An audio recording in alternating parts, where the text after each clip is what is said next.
Hello everyone, and welcome to our show, Growing Campaigns, a game where 5 of me and my closest friends play Dungeons & Dragons on fantasy grounds across the U.S. I'll be your host and DM, Jesse. Each month, we feature a new cocktail. This month is actually a blackberry pomosa that we've titled Ghoul's Blood. Most of the cocktails will be Dungeons & Dragons themes, and we're trying to have a little fun with it. You can find a how-to video along with a recipe on our website, links to our YouTube playlist called Bartender will also be in the description below. One final note, as a general improvement, I will try to use a little more description instead of relying on the map for those who are just listening on the podcast. And with that being said, let's get back into the story.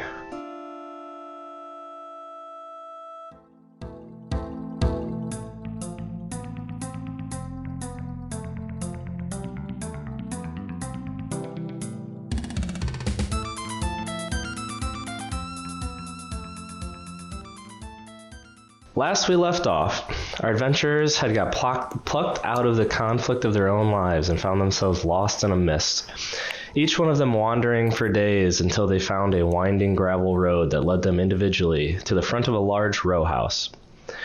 The adventurers began awkwardly conversing while trying to figure out what had happened to them, and when they were interrupted by 2 little children asking for help. The children convinced our adventurers to enter their home to look for a monster in the basement.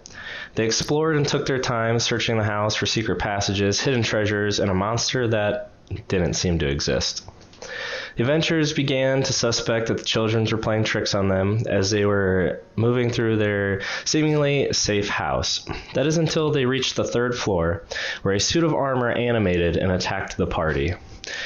Gudrun, trying to get the upper hand, flipped the armor over the 3rd floor banister, and the armor came clattering down to the ground, but unfortunately, Gudrun followed. The conflict resolved, and the party narrowly escaped with their lives, only to find themselves in combat with another inanimate object that rendered Buyo unconscious. So, Gudrun, when we left off, you were in what looked like to be a master bedroom with a tiger fur carpet. There was this is a cobweb-filled master bedroom that had burgundy drapes covering the window furnishings, included a matching pair of wardrobes, a vanity, a wooden frame mirror, a jewelry box, and a padded chair. All are in this room. The tiger skin rug is beginning to rot in front of the fireplace, which is also dust covered. There are portraits of Gustav and Elizabeth Durst hanging above the fireplace, their nameplates under their portrait. A web-filled parlor in the southwest corner contains a table and 2 chairs. Resting on the dusty tablecloth is an empty porcelain bowl and a matching jug. A door facing the foot of the bed has a full-length mirror mounted on it. You went through both wardrobes and they were both empty. And last game, you raged once, so make sure you have that marked off. Got it. Callie, you're at the top of the stairs to the 3rd floor. You have ascended to the very top of the red marble staircase. Here you find a dusty balcony where a suit of black plate armor stood, which eventually attacked the party. There are oil lamps mounted on the oak paneled walls, which are carved with woodland scenes of trees, falling leaves, and tiny critters. There is 1 lantern that is lit in this room. Gudrun has dark vision, but other than that, you can't. Everything else is dark. Callie, you used your acid breath. Make sure you mark that off. Helena, you're standing next to Callie near the 3rd floor banister that has been destroyed by Gudrun and the suit of armor that went through it. You used a 1st level spell. Marked off. Adonis, you're near Helena and Callie in the same landing on the 3rd floor. You used a 1st level spell and your mage armor is still active. Buyo, as mentioned earlier, you were laying face down unconscious. The candle you were holding crumbled to the ground under impact of your body, destroying it and extinguishing the flame. So make sure you mark off 1 candle from your inventory, and you used 1 spell slot, 1st level spell slot. That's correct. So this room currently is lit. You do have an unconscious Buyo, and again, Gudrun is the only one who can see in the dark. And that is where we'll begin. That was not a good run. Got him. I apologize. Guys, what happened to Buyo? Some cleaning supplies really got him. Oh, I hate cleaning too. Yeah. It was quite the sight. Wow. Do you have any way to get him off? I stabilized him, but...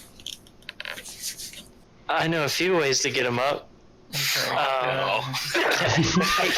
Okay. Hey, Callie, don't we have those health potions from before? You can slide that.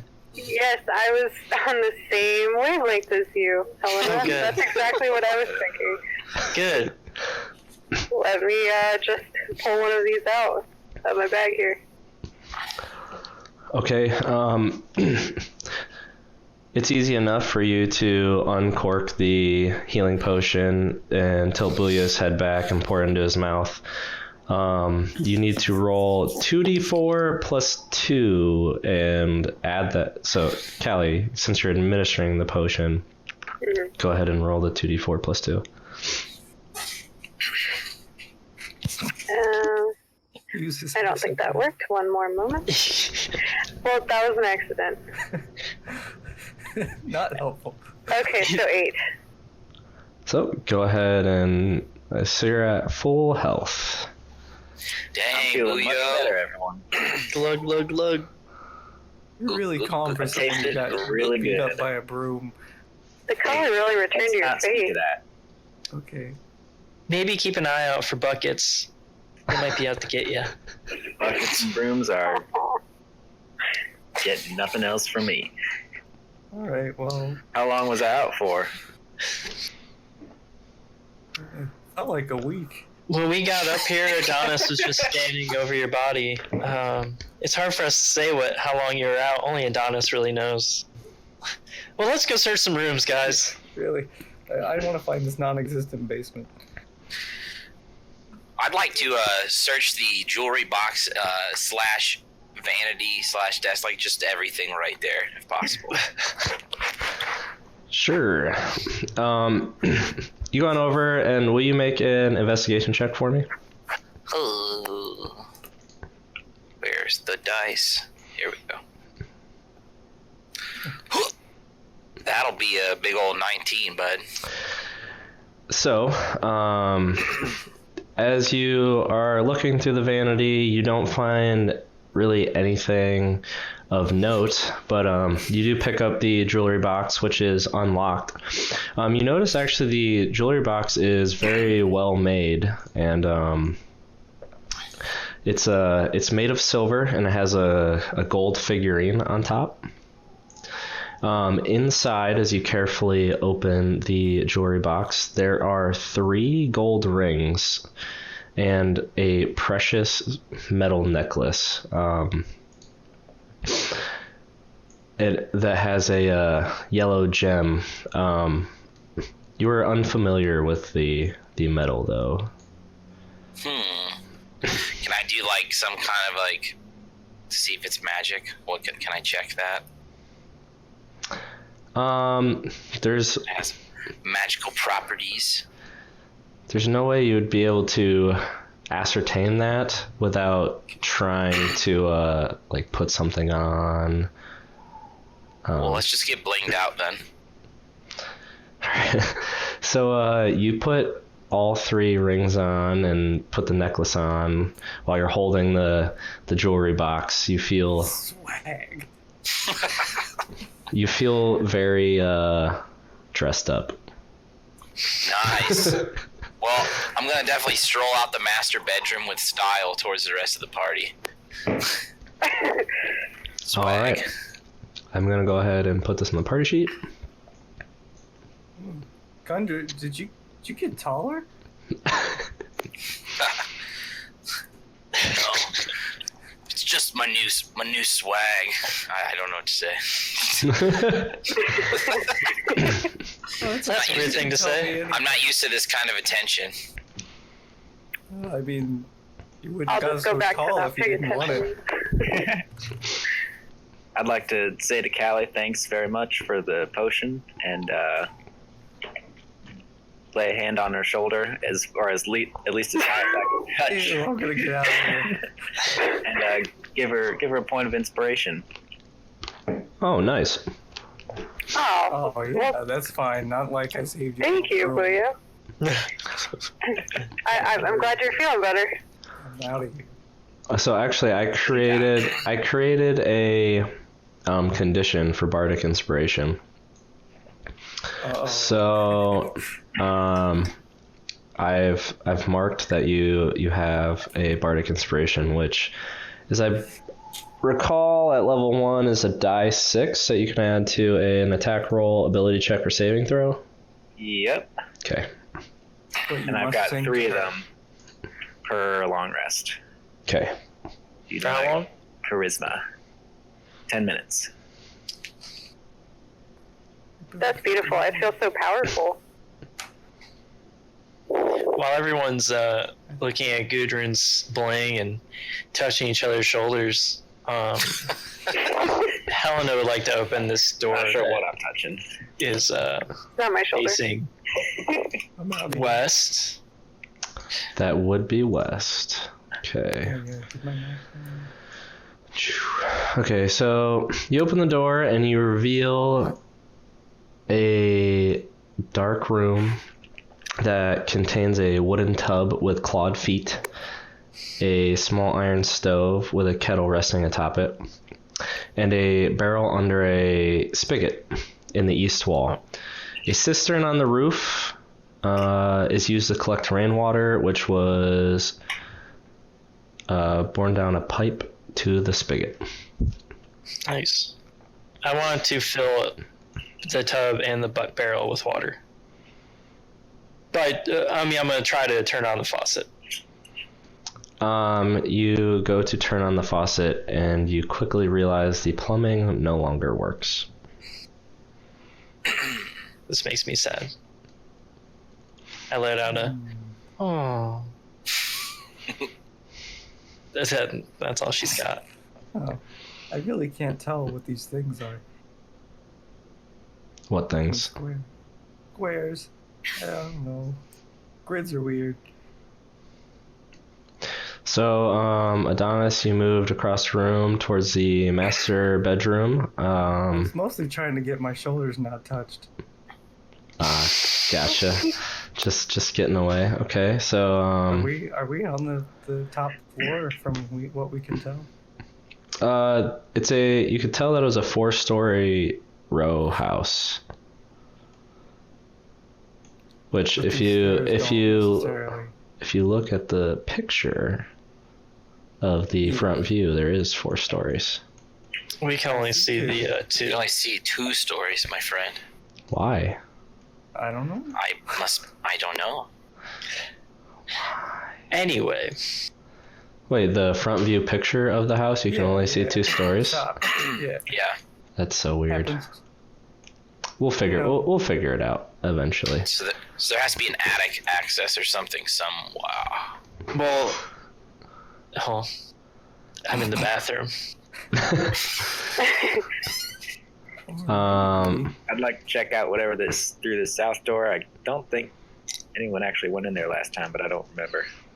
Adonis went in there and stared at himself in the mirror, very You were that's unconscious, right. though. very sad. So that's actually a west door. The west door. Yep. Okay. I'd still like to go and Yep. examine whatever's through. Actually, So- no. First, before we go through that room, I want to go out to the balcony. Okay. I'll look down and see if I can see the children. I can't. So you walk out to the balcony, and the fog outside is now so dense and just engulfed this house that you can't even see the row house that is only 5 feet away from this house. The houses are typically a row house share walls, but there's a 5-foot like little alley is what I'm looking for. A 5-foot alley in between the houses on each side, and you can't even see the house that you knew was only 5 feet on the other side of this house. What the heck? Seems like we're getting closed in on, boys and girls. Is this a window to the east, or is that a door to the east? That is a window. Can I look through that window? You can. To the window. So you walk up to the window, and you can see that there is a small crib that's The baby. covered Baby. that's covered with a hanging black shroud. Oh no. Someone else is gonna have to look. I'm already looking at it. Dang. I'm not going in there. Actually, What'd you say? I think I feel compelled to go in there. Are we within talking distance? You sound like you're from England. I mean, you're like 30 feet away in a house. You guys can talk. You're a room away. Brio, where'd you go? Mhm. Seems like this fog's really getting close to us. I don't know if it was that close before. Oh. It's a weird thing to say. Let's. Found a crib in this room here. I think I'm gonna go check it out. Oh god. Do you need me to go with you? You do whatever you want. It has to be the baby. I'm coming! Baby! I'm coming! I hear shouting of babies. Come out. All right, Gudrun. Let's go. Let's do this. So you are heading into the little nursery here. Yep. Yes. So you turn the knob and the door begins to creak open, and the room you're in begins to get cold, and a pit in your stomach fills with dread. I need you to make a perception check. Oh no. This baby means business. That's a good old 20, not a natural 20. Good old. I have 13. Please. Please? I don't know. I said please. Okay. So as you begin to turn the door, before you can open it all the way, this chill goes up your spine and compels you to turn around. And as you turn around, you are face to face with a yellow, semi-translucent woman that begins to manifest from particles of energy that were resting on the floor. She has a terrified look on her skeletal, thin, young face. I need you all to roll initiative. Oh, I love those words. Oh, baby. I always forget where that one is. 17. There you are. Got a 6. 7. 16. Yay. 15. Let's see if I remember how to roll initiative. Okay, so it looks like we have Gudrun going second with 17, Callie with 16, Helena 15, Adonis 7, and Buyo at 6. Going second? Does that mean you? Oh my god. Oh my god. That ain't no baby. So this spectral, just yellow creature looks at you, Buyo, and it's about twice your height. And so it just, well, So it's actually 5 feet no, you're 3.5 feet. So it's not 3.5. quite. It's about, close to 6 foot tall, and it just looks at you and just kind of, you hear this just deep kind of whisper like,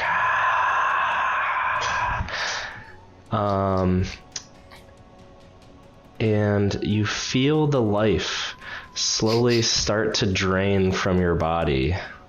R.I.P. Booyah. Oh boy. Let's see, that's only a 9 to hit. 9 does not hit. Okay. Yeah, 9 does not hit.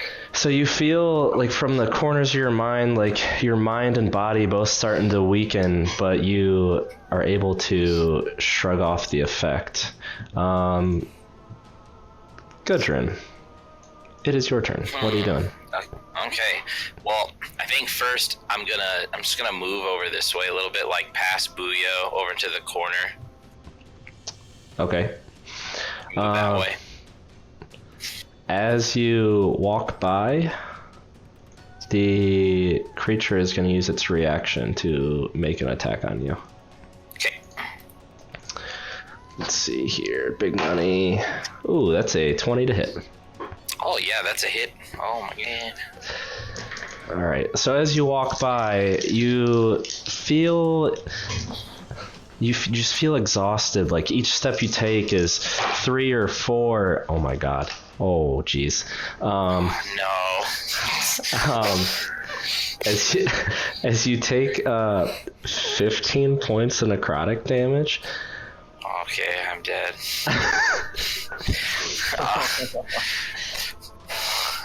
Okay. And I need you No, to. I think I stay at 1. You would. No, because you can use your relentless, or I can't remember what it's called. Yeah. Once I per haven't long rested. rest. Yeah. But Shoot. before, I need you to make a Constitution saving throw. Okay. You gonna be super dead. Oh god. Oh, you know it. Time to write me out of the story, everyone. Good. Oh my god. Where is this? Where do I? Okay, sorry. Never mind. Here This we go. suspense is literally killing you. All right, it's 10, 11. You feel your life begin to drain from your body. You fall and you begin to lose consciousness as the corners of your eyes begin to darken. You can feel this energy leaving the center of your chest, almost like your soul is trying to be pulled from your body. And you're just able to make a mental stand right before you go unconscious, and you just feel cold. Gudrun! Save, save the baby. So Callie, having seen Anyway. seeing Oh god. Gudrun step by Buyo and just completely lose consciousness, what are you doing? I am going to run right over here. Now, it's just double if I go through Booyah, right? So I can get to here, I think. Don't make the same mistake as me. Well, so you can go. So you can walk to Buyo, which would be 15, and then walking through him would be 10, 25. Rush train. Okay. But you I can't. have... You can't end your turn in his space. So you could make it just behind the kind of spectral creature here in the bedroom, like at the foot of the bed. You can make it to the foot of the bed. Oh. So right now I we feel conflicted. have a pretty tight room currently. We have Buyo and Gudrun kind of pinned up against the north wall, and the spectral creature right next to them, and then Callie, Helena, and Adonis in the room prior. Okay. What are you doing, So Callie? I'm gonna at least run into the room next to Booyah and figure out what's going on. Zoinks. Okay, so you spend 10 feet of your movement and make it into the room. You see what seems to be a lifeless Gudrun's body. Booyah kind of pinned up against a slightly open door by the spectral creature. Wait, what is this? What is... Oh my gosh. I opened the door, Gudrun. and there she was.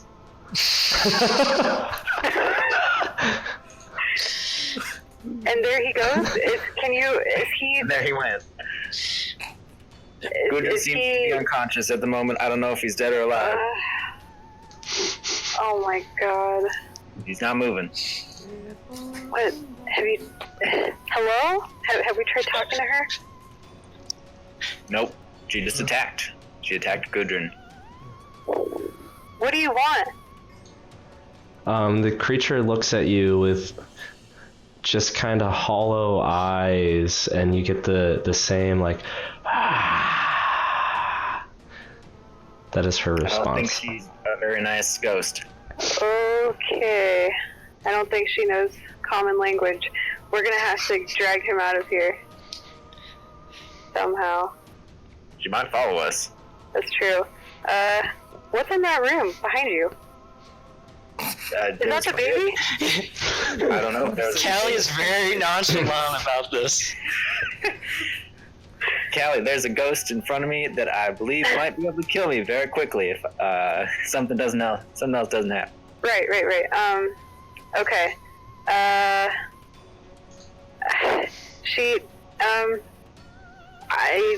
What do we do? I've never met a ghost before. I'm just gonna be honest. Okay.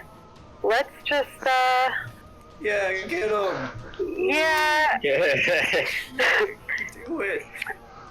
I'm going to cast Prestidigitation and Wow. make a really loud noise come from that room behind Gudrun, and maybe she'll be distracted. Alright, go ahead and make an intimidation check.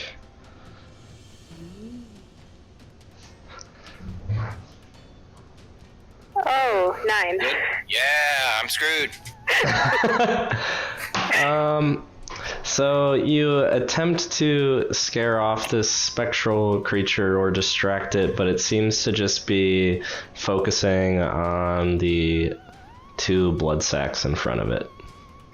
Blood sacks. Blood sacks. That is what you Oh, are. this is not good. Oh my gosh. That's my whole move, huh? My action. That is your action. Oh god. So that brings us to Helena. Helena. So I'm gonna retrace these movements. I don't want to do. Well, I get Helena would like to run up to there, so that would be 25 feet. Yep. Oh, Oh. that was weird. Sorry. For a moment, me and Adonis were one. I realize I can't really help from here. So I'm going to take one more step backwards and say, you guys should get out. And that's it. That's all I can do. Alright, Adonis, you're up.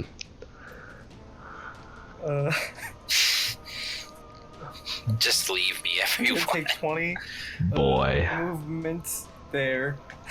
Okay. Just gonna hide in the closet. Oh boy. I didn't say the words hide yet. Oh, Let me no. say it. And then... Yeah, guys, get out of there. I'm gonna ready myself with, my... You know what it's called. Shocking. Quarterstaff. Oh, quarterstaff. Okay. Just think if the no, it's a spectral thing. Why would I do that? With firebolt, I'll just ready with that as a reaction if the spectral thing runs out. Okay. Not runs, floats. Alright. Yeah. I Is mean, it whatever turn? they did. Yep. Sorry. Booyo, you were up. I would like to cast Thunder Wave on the creature. It's gonna knock me. Puppet Right. ragdoll effect Wait, through the air. Is that gonna? Oh, that might actually do not what I want to do. Right. Hey, you do you. Yeah, I'm gonna do that, and I'm gonna knock everyone back. I guess I deserve it. I didn't really act properly. Automatic fail. Actually, so it's not dexterity based, so I think Gudrun can actually still make a Constitution save. I have Yeah. +4 mana. I still can't believe I'm so mad. I rolled so bad before. You automatically fail Strength and Dexterity saving throws, but you could still make a Constitution saving throw. So we'll go ahead and what is your DC? 13. So go ahead and make a Constitution saving throw, Gudrun. Hwah! 17. Hey, Now you only take half damage. Which is still an automatic crit, which is 2 immediate death fails. Yeah! Oh Why boy. is it automatic? When you are attacked by someone with melee range with you and you're unconscious, it's an automatic crit. Oh, It's God. a melee range. Yes. Oh god. The good news is he didn't get knocked back. God, that almost would have been better at this point. So next we'll do Callie. Oh god. alright. Ugh. So if I get 3 fails, am I gone? Yeah, you're dead at 3 fails. Good. These are not going through. Okay. Here we go. Hey, 23. So you only Yes. take half damage. You'll take half damage. The spectral creature fails, so go ahead and roll 2d8. So you take 7 points of thunder damage. It's 14 that I rolled. Oh yeah, sorry. It's a 14 thunder damage halved to Callie. So Callie, you take 7 points of thunder damage, leaving you at a whopping 1 HP.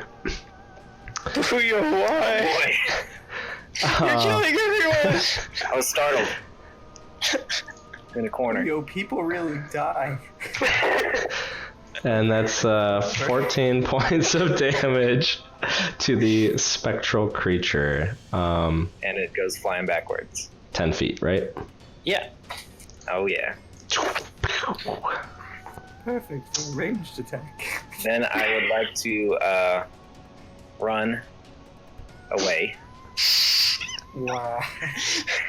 The hell and I'm gonna refrain from making as- some statements right now. as a, with the bonus action, I'd like to give Helena. Does she still look like a monster? Yes.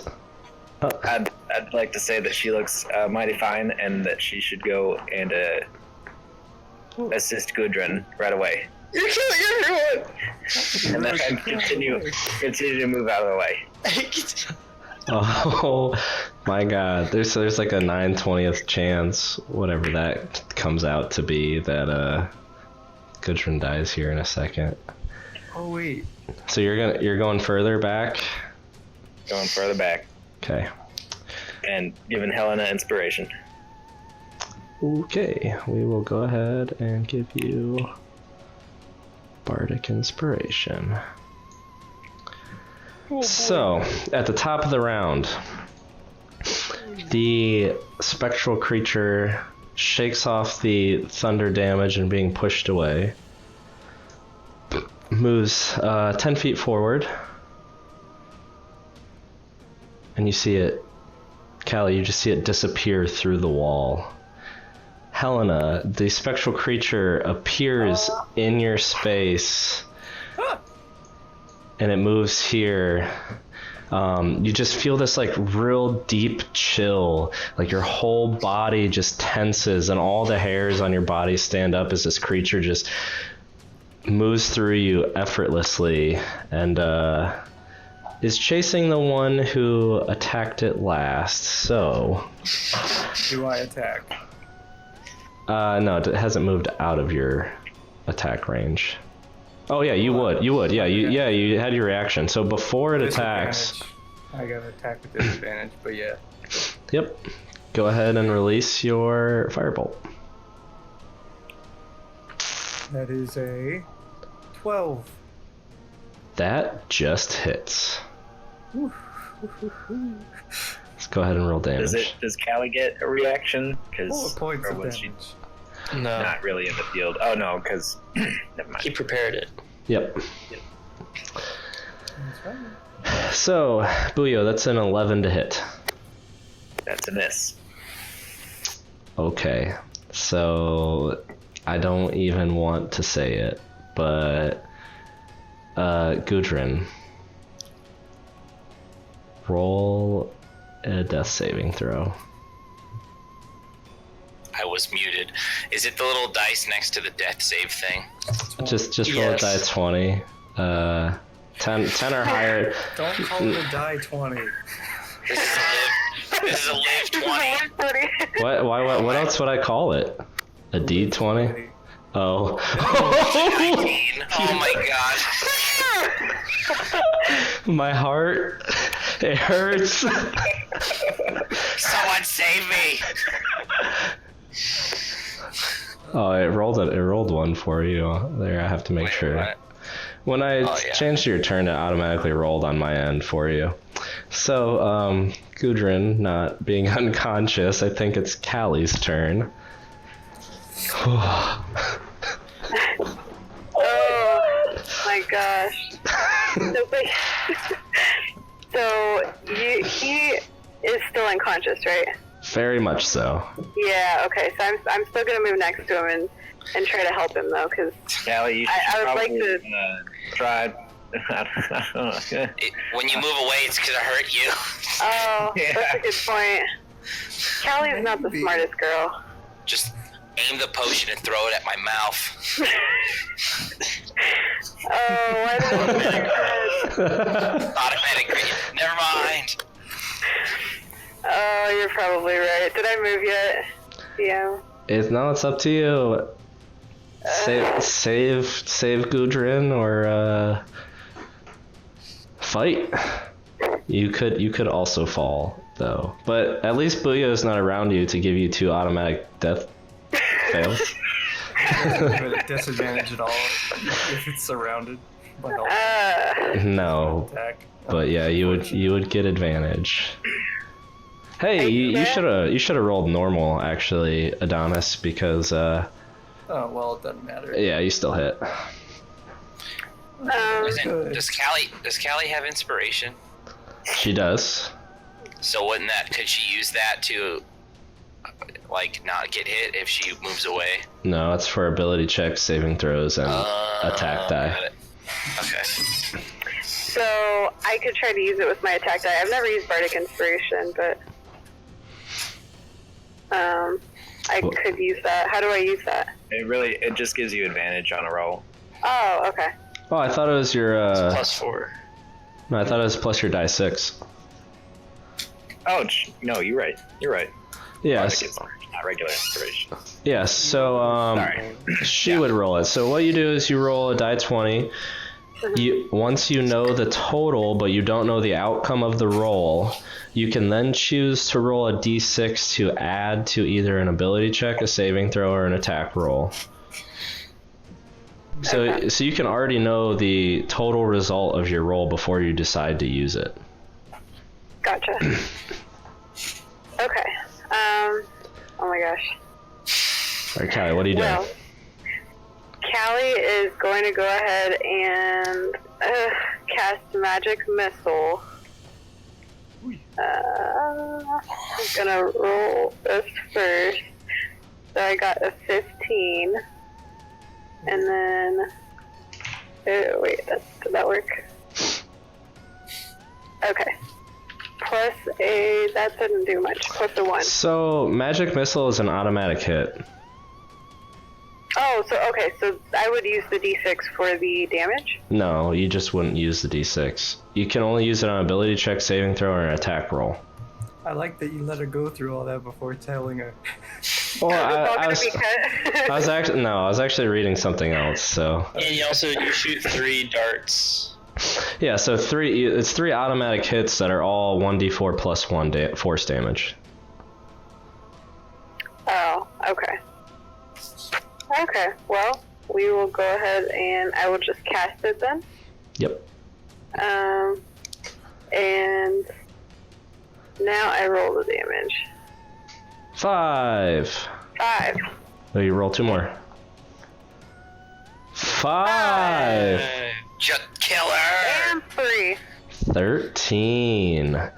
So you watch these just long white darts quickly come out of both of Callie's hands and explode into the spectral creature, blowing large holes into the energy and matter that are keeping it together, and it slowly tries to form. As this yellow spectral creature is trying to gain its form, it's kind of like almost like it's blinking out a little bit. It's having a really hard time keeping its form in this plane currently.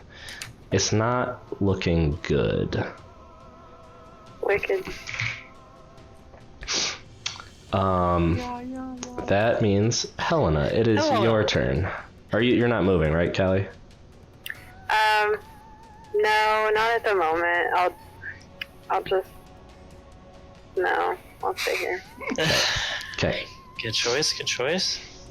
Helena is going to grip her quarterstaff, feeling that this is a crucial moment, and attempt to attack it with both hands on the quarterstaff and whack it. All right, go ahead and make an attack roll. On a ghost. An 11. But I get to roll 1d6 because I'm inspired.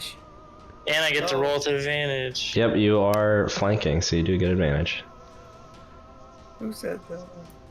11. I'm gonna roll the 1d6 from Bardic Inspiration because I feel like Booyo is disappointed in me. A 6, so I'm gonna add that to my attack. Song, I mean. So total is 17. You swing your staff just through the spectral energy and you feel some resistance, but it's not like hitting something solid. Go ahead and roll damage. Oh. Weird. 8 damage.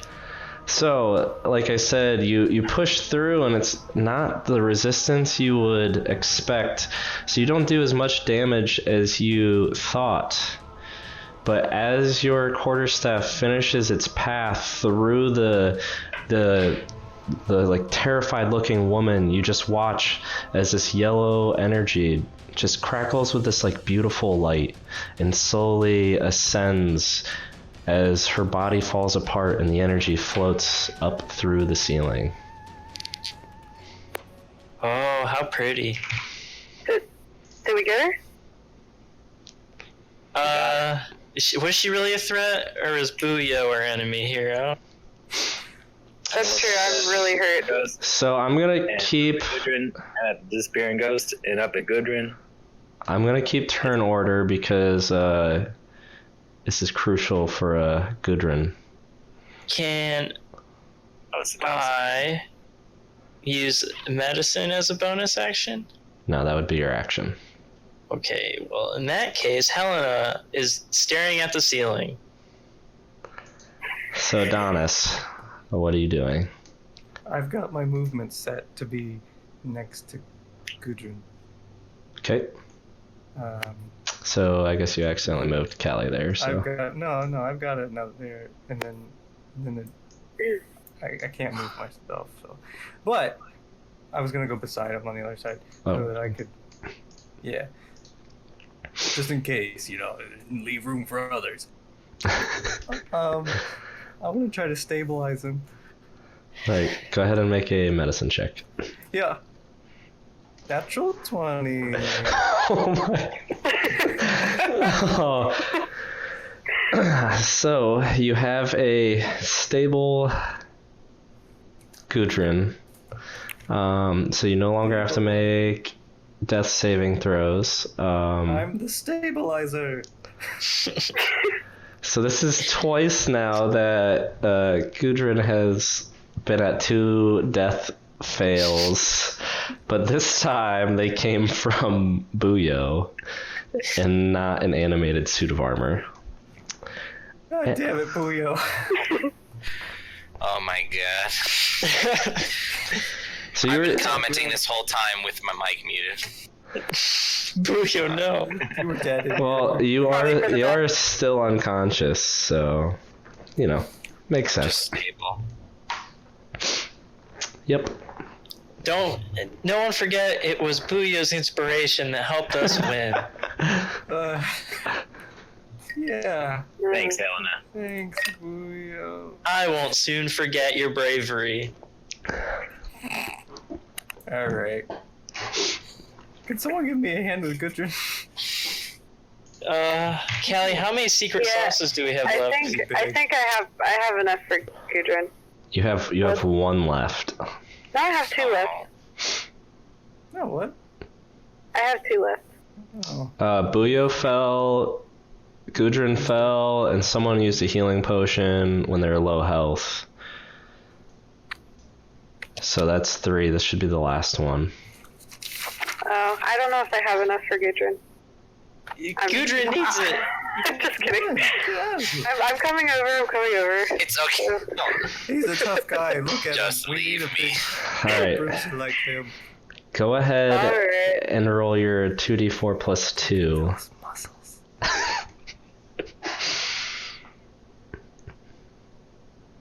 Alright, 5.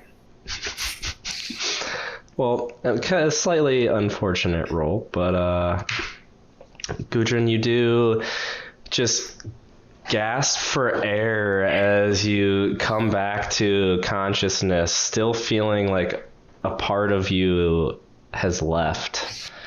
But you are now conscious. How are you, buddy? I mean, we didn't find the baby, but we found something. Oh my god. This is terrible. We need to get out of this house. Hey, Gudrun, can you baby bird some of that back into my mouth? Because I'm still Oh no.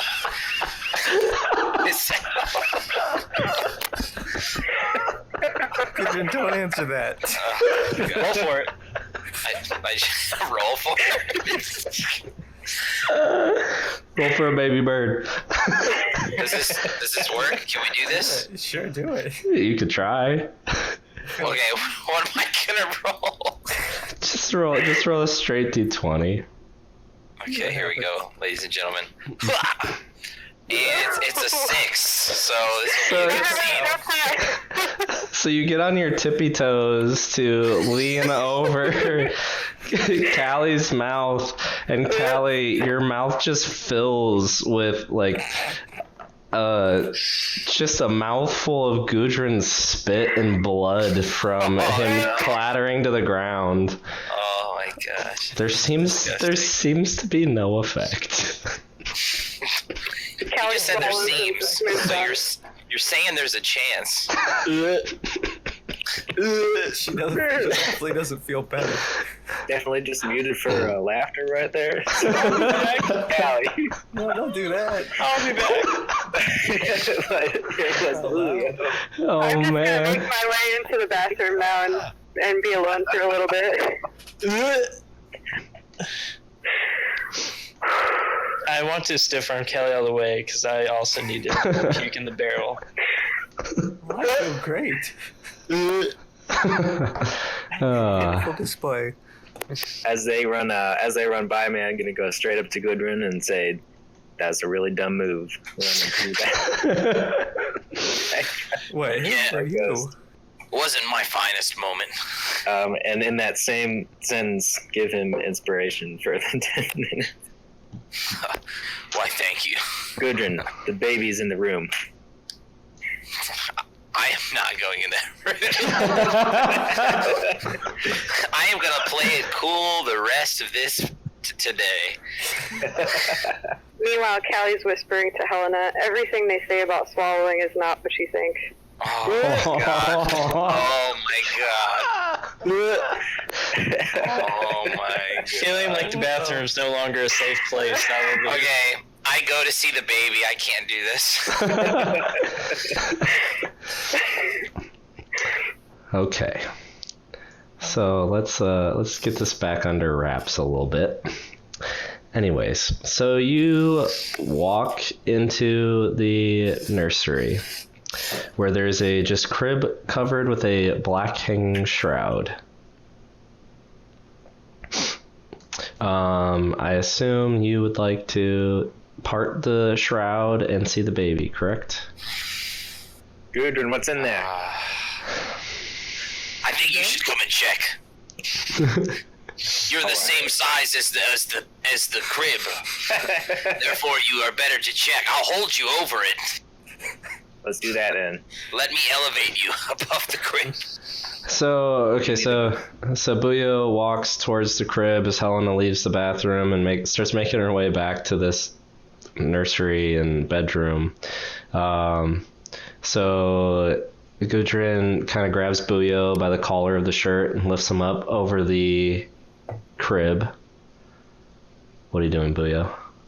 I'm gonna open up that shroud. You see a tightly wrapped, baby-sized bundle laying in the crib. I'm gonna open up that bundle. Ooh. There's nothing inside. There's nothing there, guys. The baby was not real. I'm gonna look to the ceiling and just yell, "Where's the baby?" Gudrun, I believe that was the name of the last episode. We need a new name for this. Where art thou, baby? How do you spell?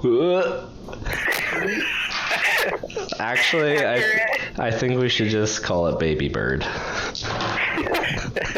Only baby-themed episodes. Yeah, they're gonna think we have a weird obsession. It's Oh our boy. chibi release. I'm the only one that knows what that means now. I feel weird. Ski. Okay, well, I'm done with the upstairs. This just sucks. Okay. You mocking me? No.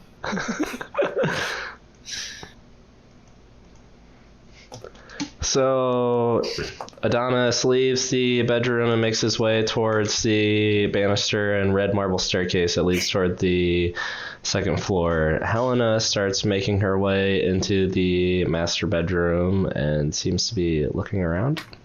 Yes. Will you make an investigation check for me, please? Doobie-doo. I feel like the spirit didn't really leave. I need to keep looking for it.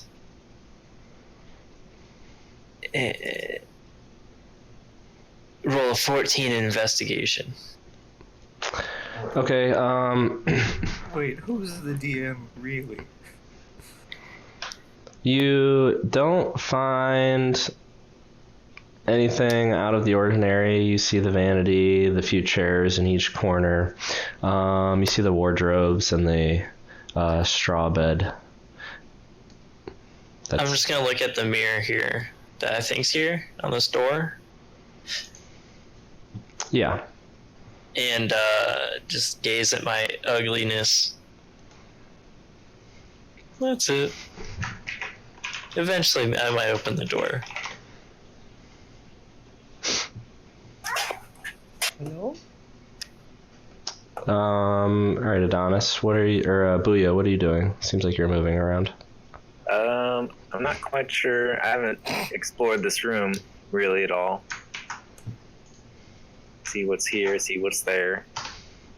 Okay, so you walk back into the... Also, I missed several music changes for combat, and I also That's fine. let... All getting used to growing campaigns. Yep, Yep. nailed it. Do you want us to do the baby bird thing again? No, please. Please don't. Please no. So you move back into the the suite next to the nursery. Go ahead and make an investigation check for me. Oh boy, gotta get all the way back to that page. Find. Here we go. That's a natural one. You just kind of are getting distracted by your own reflection in the mirror. And you kind of look under the bed and just kind of look around a little bit. You don't find anything out of the ordinary. There's nothing under the bed, guys. Who wants to go downstairs? Okay, I'll go. I'm just Buyo, you're just still gonna be looking around a little bit. Yeah. Adonis, you want to go down to the second floor? Yeah. Okay, so while Adonis is making his way down to the second floor, we still have Callie and Gudrun. Callie wants to investigate this little closet here. I'm gonna try to find some more spare health potions. Watch out for Lysol. Go ahead and make an investigation check. Alright.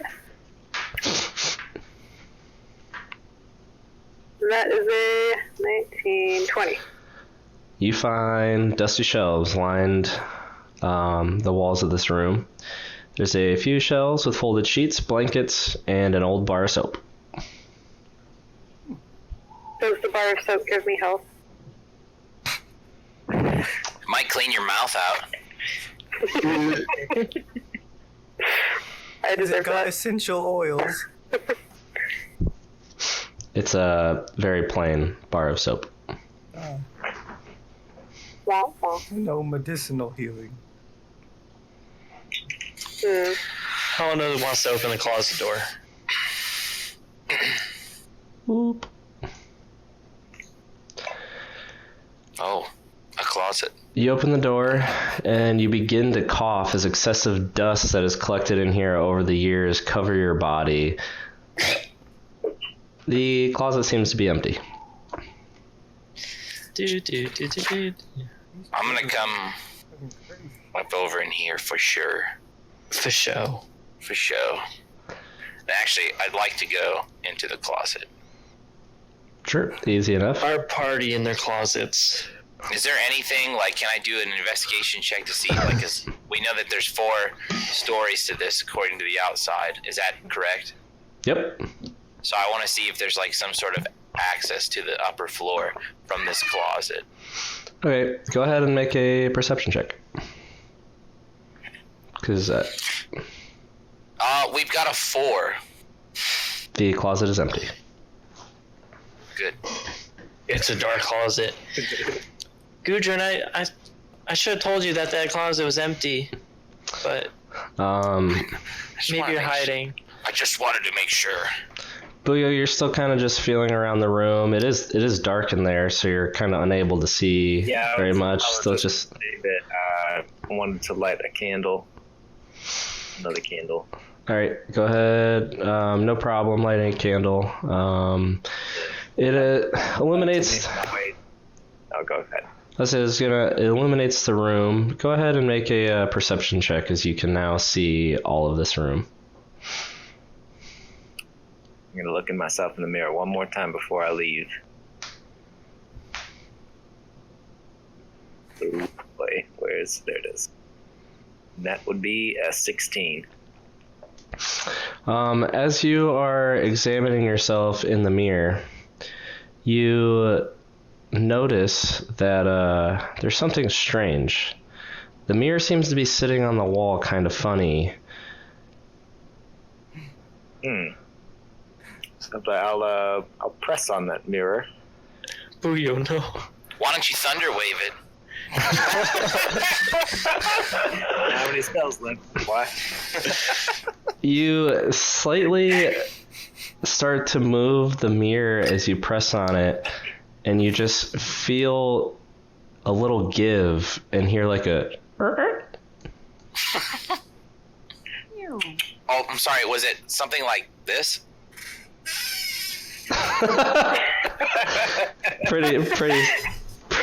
pretty similar. Before I proceed any further, I'm gonna shout at Callie. Callie, you still nearby? Found a mirror door. Cautiously, Callie comes into the room. Scared of Booyah. He Okay. can't spit in your mouth. He's too small for that. You make your way into the room. What's behind there? I don't know yet. I'm gonna go ahead and open up the door as much as I can and look in there. Well, so you move the mirror now, and you can kind of see creases where there could be a door, and you push on the wall, and there's just a kind of slight like as it drags on the ground, and you reveal a cobweb-covered, dusty stairwell. And we'll get back to that. Adonis, on the second floor, what are you doing? Having no idea what's going on. I go over to this door and like, hey, I haven't got in here. And just open it. Open it. Full suits of armor. Hello. You open and it reveals gossamer drapes that cover the windows of this elegantly appointed hall, which has brass-plated chandelier hanging from the ceiling. There's upholstered chairs that line the walls and a stained glass wall hanging that depicts beautiful men, women, and children singing and playing instruments. There's a harpsichord with a bench rest in the northwest corner near a fireplace is a large standing harp. Alabaster figurines of well-dressed dancers adorn the mantelpiece. Neato.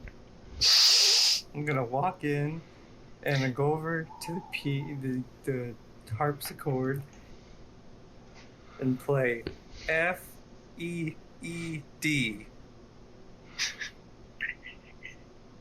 Easy enough. It's a really well designed room. It's meant for exactly this. It's a kind of like a conservatory. It's got really great acoustics as you press on the keys. Is that Scooby-Doo reference about feeding the... Yes. What? Yeah. Oh, someone understands me. That's terrible. Anyway, other than that, so there's not like much going on. It's just There's okay. some musical instruments. Booyah would love this. This sucks. All right, Helena and Thank you. Helena and Gudrun, what are you doing? I'm gonna open this door in front of me.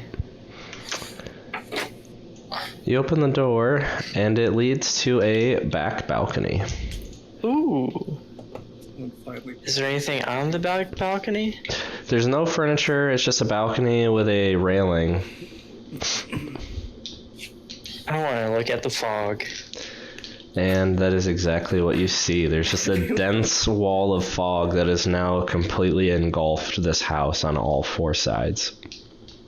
I'm done looking at the fog. Gudrun? I'm just gonna head out, walk out the closet, and I'm gonna head back. You know, trapped in a closet. And head back into this room where Booyo is, just to see what's going on. Yeah, I'm saying there's nothing here, and I'm gonna try to follow. Easy enough. So you two make it into this little nursery area as Booyo and Callie are examining the hidden door that leads to a ascending stairwell. Alright guys, last time I found a hidden door, it shut behind me, so if you wouldn't mind just holding it this time for me while I walk in. Gudrun, can you grab an end table and prop the door open? Oh yeah, that works. Sure, but where's Adonis? Who? Adonis. Yeah. Where is Adonis? Oh, I think he got bored and went to the second floor. F-E-D. I small tune playing at, I believe it was F-E-E-D. You really know your music. It was just-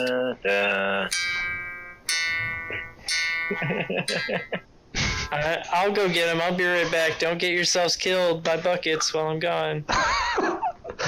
So you descend down the stairs. On your way down, you can hear the same four, or I guess 3 keys being played.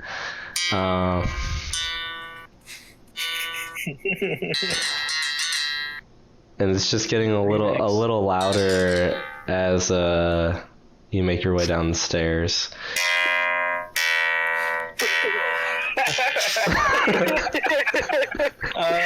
Adonis, I believe he's playing a little Oh, louder. hey, Helena. when you're done playing tunes, we found stairs going up. If you want to come join us, Wait, Oh, no. going up?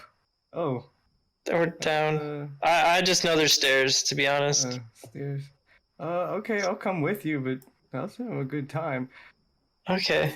It's hard to have fun sometimes, you know, when you're getting attacked by brooms and While he's talking, I'm gonna walk out the door. you know, just various things. You know, we had a suit of armor, and then so those kids. We talked to them for wait. Helena's already all the way up the stairs.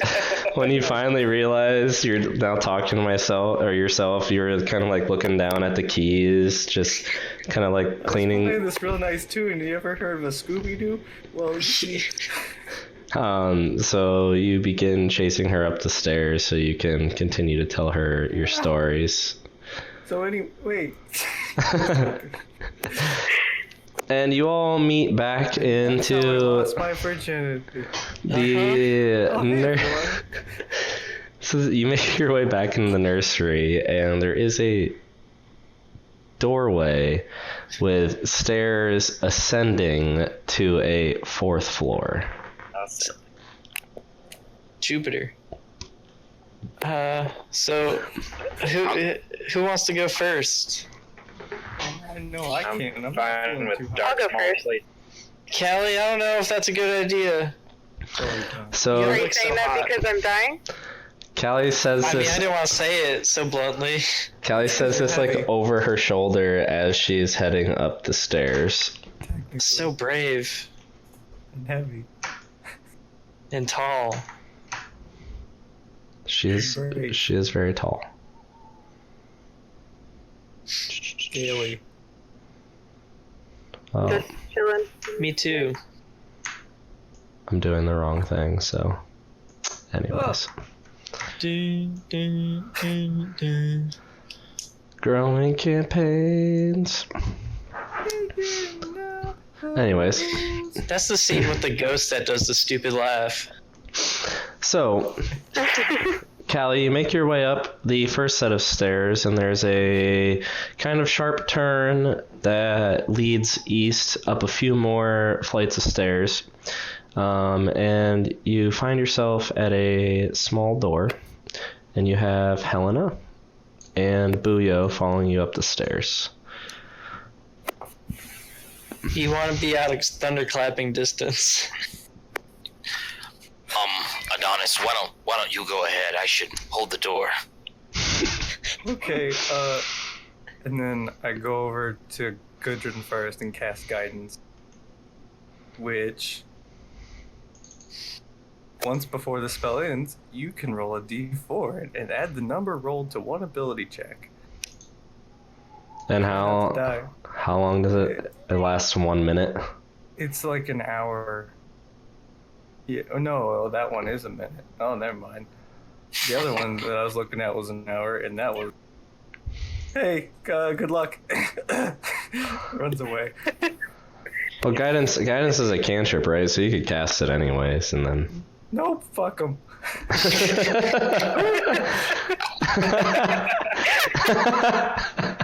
Not even like tap on the shoulder and saying, "Hey, good luck," then run away.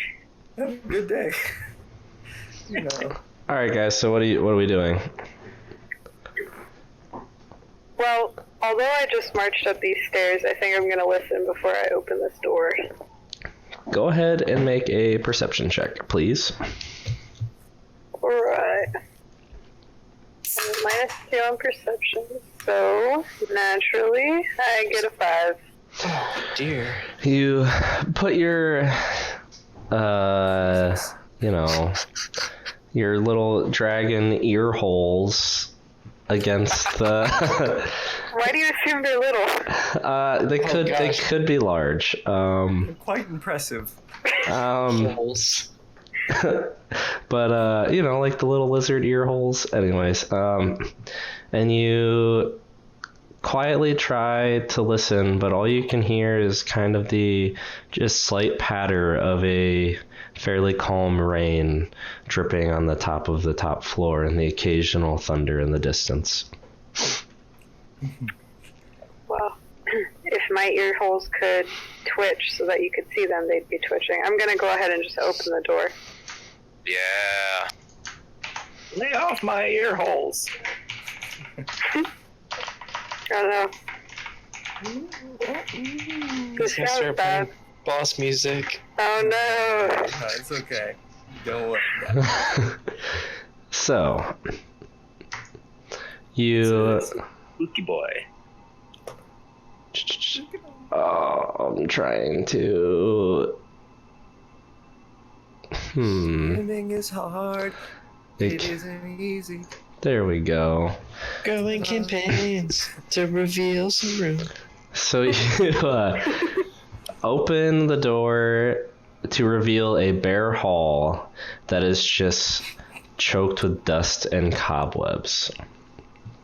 Bear or bear? Bear. There. So the attic is not preserved. It is very drafty up here, and there's a few leaks in the ceiling. You can see water just slowly dripping onto the ground, and there are a few small puddles starting to form. It's very drafty in here as well. It's in this hall, the floors are still all wooden, and you could hear the creaks and groans as you walked up the stairs, and you can hear the floorboards moan underneath your feet as you enter the room. This has the tallest ceilings thus far, probably around 15 feet ceilings.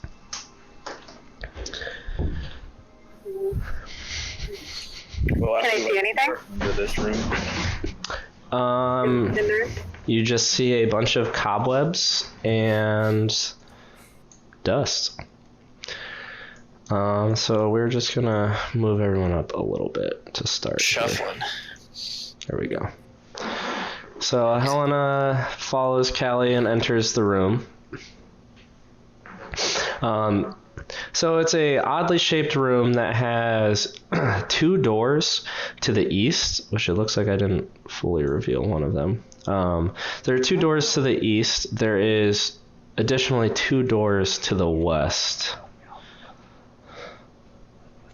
And there is a window right next to Helena in the southeast corner of the building. Can I see anything on the other side of it? There's a small platform and fog. Oh. Nothing's looking back at me. For a minute, you see these hollow eyes and this yellow burst of energy. But it's just my reflection. But you realize you're looking at yourself.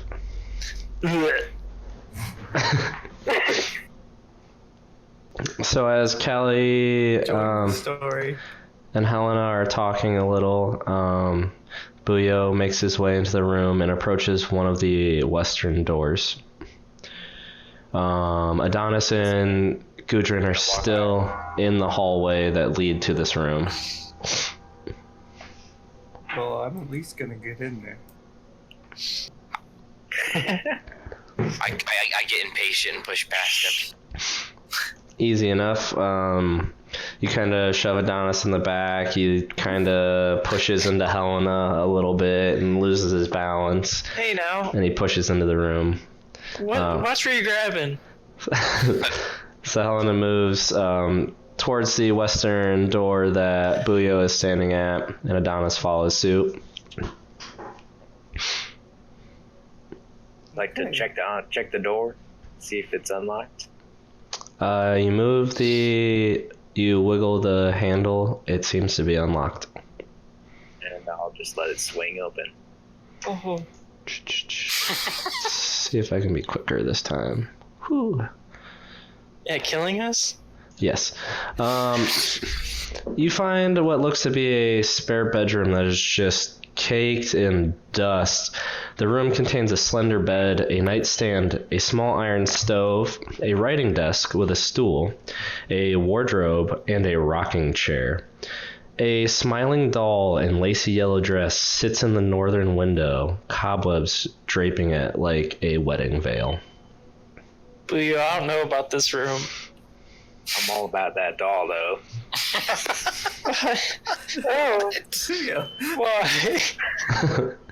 it's just his size. It's just my size. That's rude. I'm going in before touching the doll, examine it. So you walk into the room and you walk past the wardrobe and the straw bed.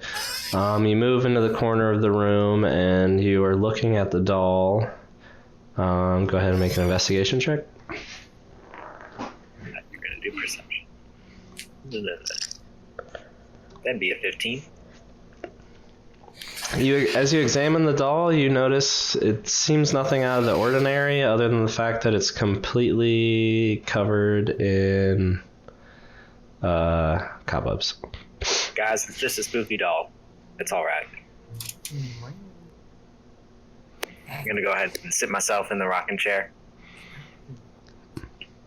Why are you doing this? So I can make a squeaky rocking chair noise. Cue squeaky rocking chair noise. I'm gonna go through the desk. So you make your way over to the desk over here. There's nothing on top of the desk. You go through the drawers. Go ahead and make an investigation check. Oh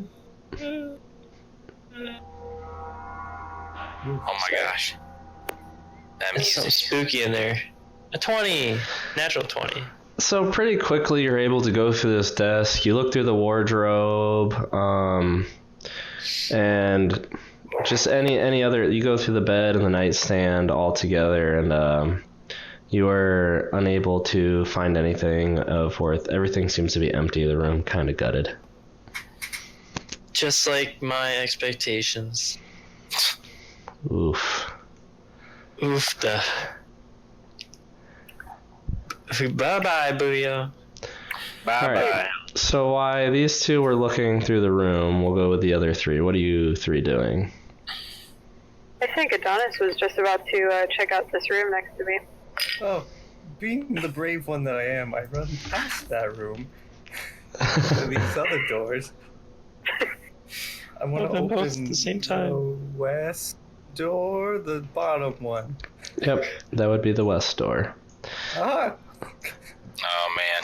So you open the door and it's a dusty chamber that is packed with what looks to be old furniture that are covered in sheets. You can see something that looks like a chair, maybe a dresser, a few crates. They are all draped in dusty white sheets. Maybe a coat rack that looks like it has arms, or maybe it's not a coat rack. Oh no. I'm gonna push it over. The thing that looks like a coat rack. Okay, so you make your way weaving in and out of the room, and you push the coat rack over, and it comes clattering to the ground. The white draped sheet just tosses to the side, falls in the corner. Dust is blowing up in your face, and a normal coat rack clatters to the ground. Ah! Coat rack! Look out for the brooms. I'd still like to go through all these items and, I don't know, see if there's anything cool, like anything like a desk or like a crate or a chest or something I can open. Okay, so as you are pulling sheets off in this room, it looks as Gudrun is making his way over and kind of looks in the door. As you're pulling sheets, you find a chair. Well, you find actually a couple chairs. You find the coat rack that clattered to the ground, a standing mirror, a dress mannequin. You find a few tabletops, like kitchen tables or desktops with no drawers, and you find a trunk. Ooh. If I try to open that trunk, is it locked? The trunk is not locked. I'll just fling it open.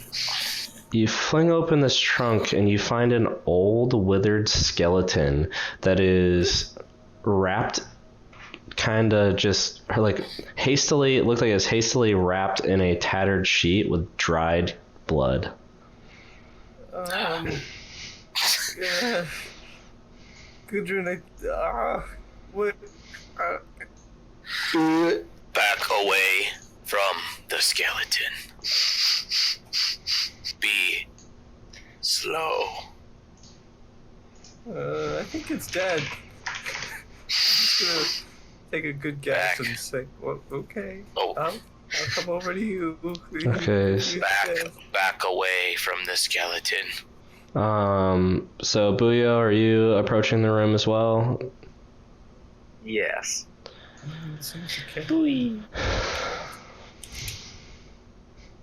Yes.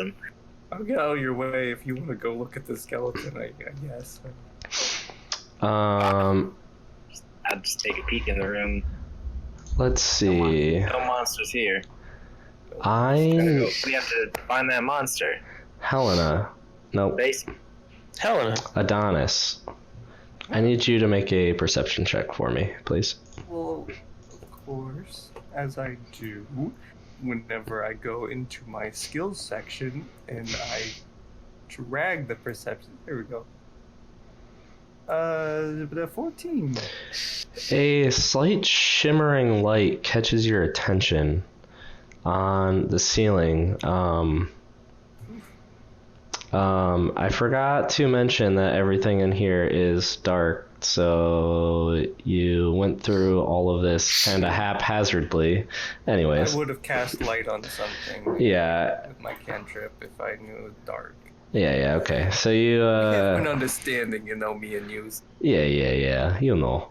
So, anyways, Stuck. yeah. I like where that was going. You find, this next thing you do is the monster. He comes and attacks you. Roll a 20, yeah? Come on. you find this kind of yellow flickering light, and then your attention is drawn to the ceiling, and there are just dozens of these little particles of yellow spectral energy just floating at the top of this room. It's so beautiful. Gudrun. I think Sorry. that's what made the lady. The scary lady? Yeah. The one that hurt you, man. The one downstairs. I Since he played Feed, he's channeling his inner Shaggy. like. It's hard not to just completely be Shaggy at all moments, but. Well, what do we do? Do we attack the shimmering light? What do we do? I'd say step away from the skeleton if I had a guess. Which I did. Ask the others. I really don't know. Buyo, get in there. I don't want to be near Buyo. I don't want to go in that room. I'm gonna pick up Buyo and kind of like toss him into the room. Are you going to? Are you going to allow him to do that? No. Okay, so I need Gudrun. I need you to make a strength check. Oh no. And then Buyo, I need you to either make a strength or dexterity check, depending on how you're trying to avoid his grasp. I do strength check, just abilities on that first page? Oof. Yeah, on abilities on the first page, on the left side will be your checks, the other side will be your saves. Oh, dude, I just got owned. Okay. So you go to grab, Booyo, and how do you dodge him, Booyo? Just gonna take one step to the right. One little step to the right. And then Gudrun's hand comes down on you again, and you just kind of sidestep him a few more times, and he gets frustrated and gives up, and he's like, all right. Hey, if I would have had that guidance from you, maybe, I've been okay. Oh, yeah. What's Guys, don't bully Booyo. He's been through a lot. He's a murderer. Anyway, Almost. Callie says things for no reason. And then, yeah, well, you guys are all in my goddamn way, so I can't really... Well, I'll just open this door and see what's going on. You open the door, and it opens what looks to be another spare bedroom. It's a web-filled room that contains a slender bed. There's another rocking chair, a wardrobe, and a small iron stove. I'm gonna go check the wardrobe. You open both doors. Seems to be empty. We got doors. I'll take a seat in the rocking chair and wait. I'll kick open the door in front of me to the east. Go ahead and make a strength check. Nice. I have to show the other two how strength checks are supposed to look. And roll 16. Wow, Helena. So you just put all of your weight forward right under the handle of the door, and you hear just both hinges blow off the wall, and the door comes clattering to the ground in front of you. And this is where we're going to take our break. The DM thinks I'm fat. I don't have that much weight to throw around. Taking a break. Break time. I lost my weight. Oh, there it is. Be back in 10 minutes. Fat shame. 8:10. So I'm gonna be honest, I've peed twice. You should really go to the bathroom for that. Stop check, please. All right, welcome back, everyone. Took our little break when we left off. Helena had just shattered a door right off its hinges as it clattered into this bedroom. Adonis, in the other room, you just hear this loud bang and clattering into the ground. But you can't help but notice those yellow orbs of energy float and drift into a line, showing you and like kind of ending right next to you, that space just to your left, kind of illuminating the wall. Just a line on the wall, or a line in, like, It's vertically coming from... so it's on the ceiling. It dead ends into the wall and comes down and like illuminates it in a big kind of like circle, right, just right on the wall there. I guess do nothing. Just admire the fact that something weird's going on, man. Yeah. Okay. As you kick the door, It didn't meet the DM size. I was just getting into the next room. There's a Booyo's candlelight is illuminating the room slightly for you around the corner. The room contains bricked up windows, flanked by 2 dusty wood frame bed sized for children. Closer to the door is a toy chest with windmills painted on the sides and a dollhouse that's a perfect replica of the dreary edifice in which you stand. These furnishings are draped in cobwebs. Lying in the middle of the floor are 2 small skeletons, wearing tattered but very familiar clothing. The smaller of the two cradles a stuffed doll that you also recognize. Rose and Thorn were dead. They were dead, guys. And for some flavor, here was Rose and Thorn. We trusted these kids? That's a bad call. Who let us into this house? Rose and Thorn. Nah, that was Gudrun. Oh, yeah. No, I think... Might have been. No, Buyo went right into the house. Yep. Starts with Booyah. Booyo, I think you're in cahoots with the ghosts. He's one that really wanted to help the kids. Is he the baby? Oh no. Oh my god. I've never seen these children before. I'm sad that they're dead, though. They could have met a much better fate. Oh, Well, I guess I'll go into the room and check out the dollhouse. Whichever one it is. wait. Alright, so you walk into the room, and as you were admiring the dollhouse... I'm not admiring, I'm looking for a basement. The dollhouse reveals quite a few things. Looking around, you actually look on the second floor and you can see the trapdoor lever that opened up in the library. You see the false wall behind the mirror on the third floor. Oh.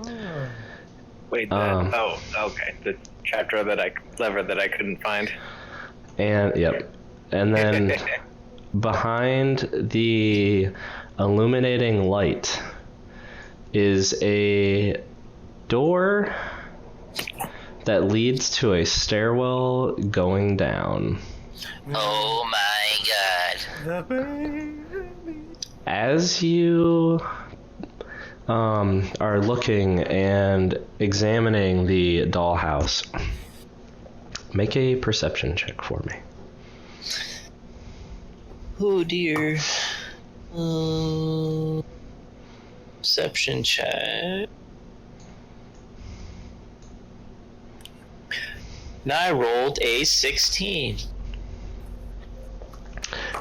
You hear just the faint, static electricity behind you, which makes you look over your shoulder, and you see the very familiar, but now translucent, Rose and Thorn. And Thorn looks up at you and goes, "Are you here to play with us?" You would. I like to loudly Nope. whisper to Helena, "What about the baby?" Nope. Nope. As you begin to leave the room, you hear Rose, what? Begin to say, but wait. Do you continue to leave? Nope. Wait. As in yes. Yeah, I understand. Nope and out. So as you try to leave, Rose's sweet kind of higher voice turns deep and says, "Why are you leaving us?" And I need you to make a charisma saving throw. Saves. Charisma. A whopping 10. As you try to leave, you feel this invasive chill just kind of start to move your body in a way that you cannot control. Your feet stop at the base of, where there was a door. And then you shrug it off and you continue out the door. If I have the chance, I want to say, don't go in there, guys. There's the kids are in there. The What? ghost kid. Don't go in there. The kids. Close the door. In there. Oh, okay. I'm going in. Hold door. Booyah! That's one healthy boy. So, I don't know how to whisper you players, but I know you know how to whisper me. I think you just do /W and then our character name, right? Because I was going to ask Helena to make a charisma saving throw without all of you knowing, but Whispering somebody else. Was that supposed to go to me? can anybody see roll other than Helena? No. No. I think on roll 20 it's W/, so I always get it backwards. So it's /W, yeah. /W, okay. Yeah, it's just a name. Callie, your name's too long. What? Adonis is the same length, I think. You're right. Yeah. It just looks better. And technically, 2 of my letters are the same next to each other, so it should be less effort. I whispered somebody else because it's shorter and said rude Fine. things. If you just do /R, it lets you reply. Oh. Alright, so I'm going to clear chat, and then we're going to pick back up. No, don't. So, So go ahead and start now.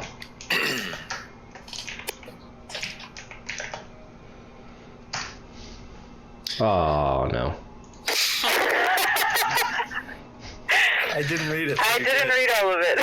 Perfect. /W. Yeah, roll 20 is W/. Got Which is it. annoying. Mark time now. I didn't see it either. I saw Yep. Helena. Not gonna lie, I saw what it You said. can, at least lie. You can right I'm click gonna on lie, someone's it's fine. like icon, and then whisper will show up, and we'll just do it for you. No, wait, does it? Oh, Oh shit, it does. Yep. okay, cool. Perfect. That's really... Growing campaigns. We're growing here together. So how many people read that? I just Saw saw, the first 5 words. Same. Oh, that's not good. I saw I'll just Helena is Anyways, silly. so please don't let that affect. It's not going to. I'll just still be an idiot. No fun. So Helena, you walk out of the room. You kind of have this lingering chill in your chest. But I'm always a little bit chilly. Fair enough. You are a woman. Don't go in there, guys. Jokes. Sorry. Julio, are you still thinking about it? I'm not thinking about it. I'm going in. Oh, well, okay. So Buyo, you walk in and you see the ghost of Rose and Thorn. And Rose says, "Hello, are you going to play with us?" Come to help you. Where's the monster? Well, our parents always told us there's a monster in the basement. I've never seen it. I have heard some terrible howls in the house. That's It was- exactly the same thing that you told us when we were on the first floor. You greeted us in front of the house. Well, How this did you get up here? is my first time meeting you. Uh-oh.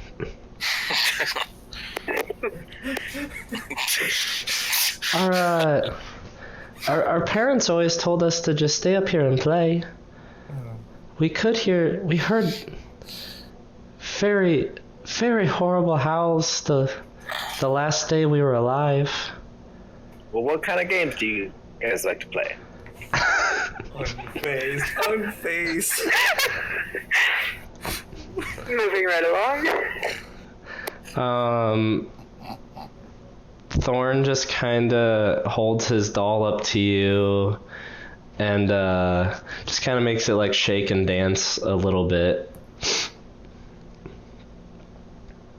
And Rose goes over to the dollhouse and yeah, so I usually just play in here.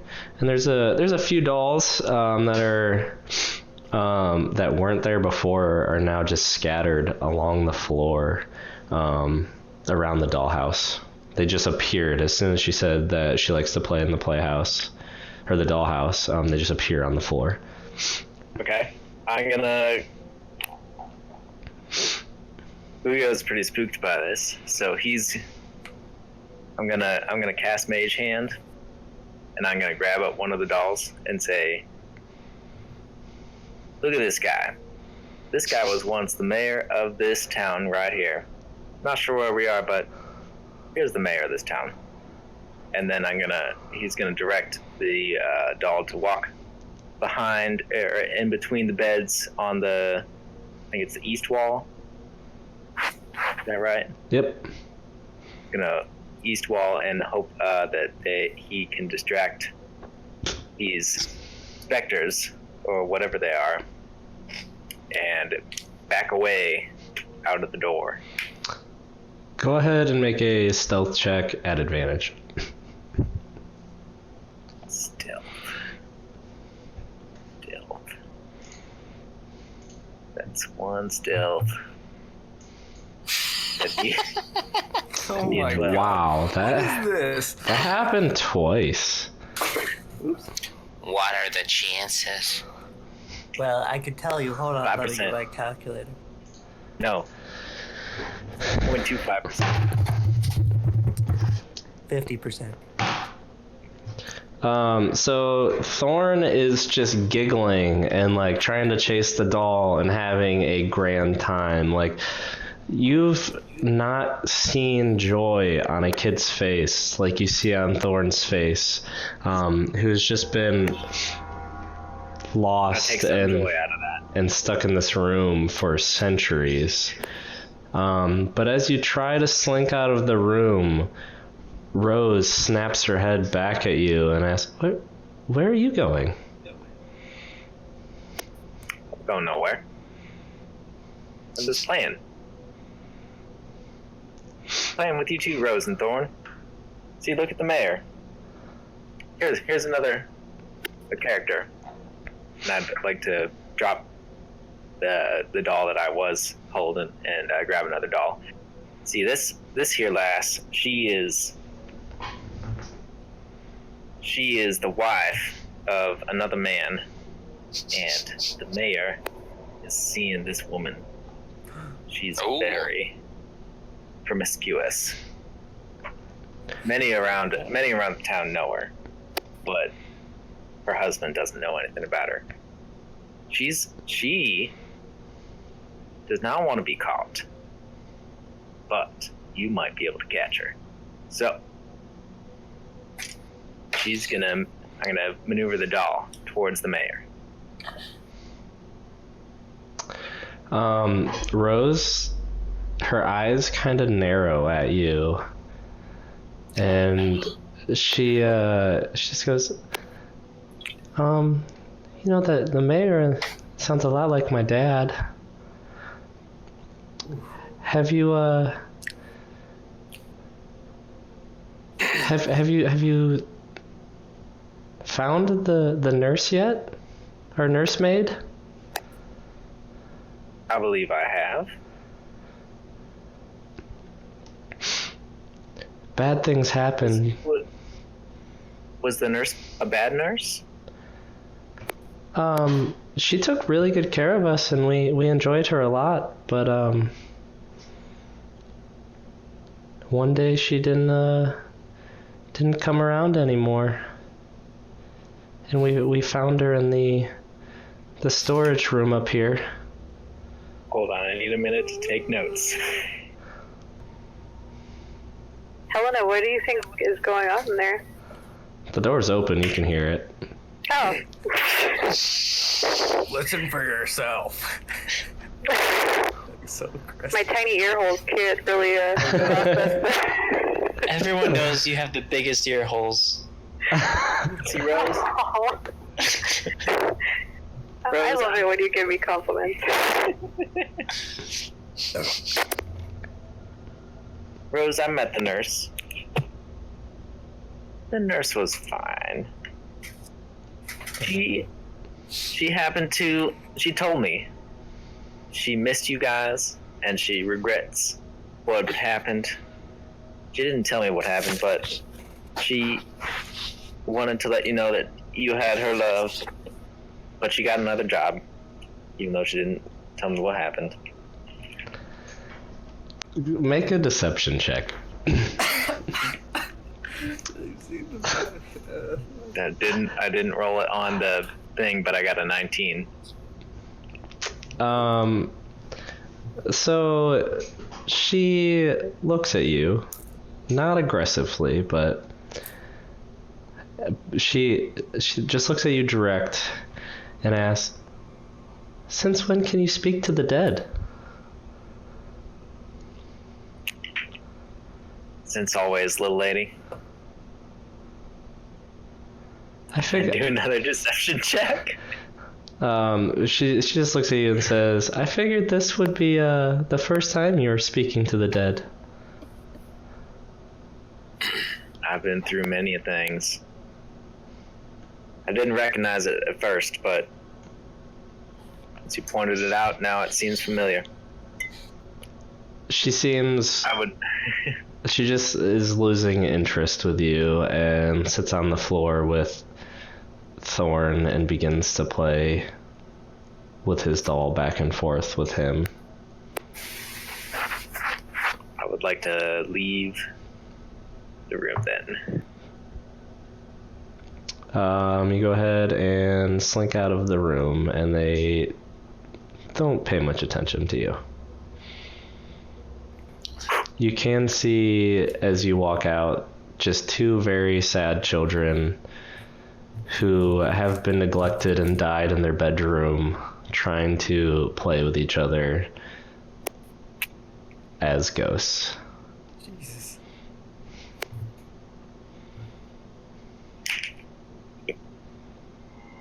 All right then. I don't think there's a basement to this house. I was able to look at the dollhouse, and there are stairs leading down. I'm not sure we want to go to the basement of this house. Follow me, Booyo. We're going downstairs. I believe the entrance was over here. As Booyo was slinking out of the house and starts to have this conversation, Gudrun gets out of his rocking chair and he makes his way out into the hallway here, right in between the spare bedroom and the storage room. And he kind of sees what's going on here. Just as a question, was I able to hear everything going on with the children and Booyo? I think you would go ahead and make a perception check for me, actually. Why can I never pick the right one? Okay. It's not easy. You'll get used to it. Cheesy. One, not natural.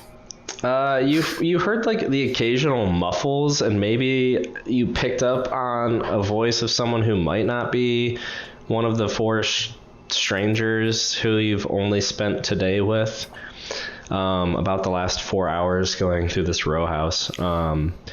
But it could just be the fact that you're not very comfortable with these people and don't know them all that well, and a stranger almost tried to kill you. Maybe you're thinking of things so you don't actually know if they're having conversations together or with something else. Okay. But you make your way out as Helena Excuse me. you guys kind of walk past. Excuse and me. she walks through Adonis, and you just see the kind of yellow spectral lights that remind you of the translucent creature that was draining life from your party, but the lights just kind of connect together and illuminate in a circle on this wall. I'm pretty sure we need to go this way, guys. And I'm gonna push the circle. You push the circle, and it's like a kind of poorly made clay false wall that just crumbles to the ground, and there's this tight spiral staircase that leads downwards. Watch your step. How did you know to do that? Oh, jeez. I mean, Well, the lights were a dead giveaway. The dollhouse was the second giveaway. also, I don't know who Jesus is. I don't know why I said that. I'm sorry. You take your first step onto the staircase, and you hear just creaky wood. It's a 5-foot wide shaft, and there's just mortared stone around you, and the stairs lead down through thick cobwebs in the shaft. The cobwebs are actually so overwhelming you could barely see 5 feet in front of you, even if you had dark vision, but you don't, so you're having even more trouble. But having found the staircase down the stairs, all of you have reached your first checkpoint, which means you are all level 2. Oh, What? Ooh, booyah!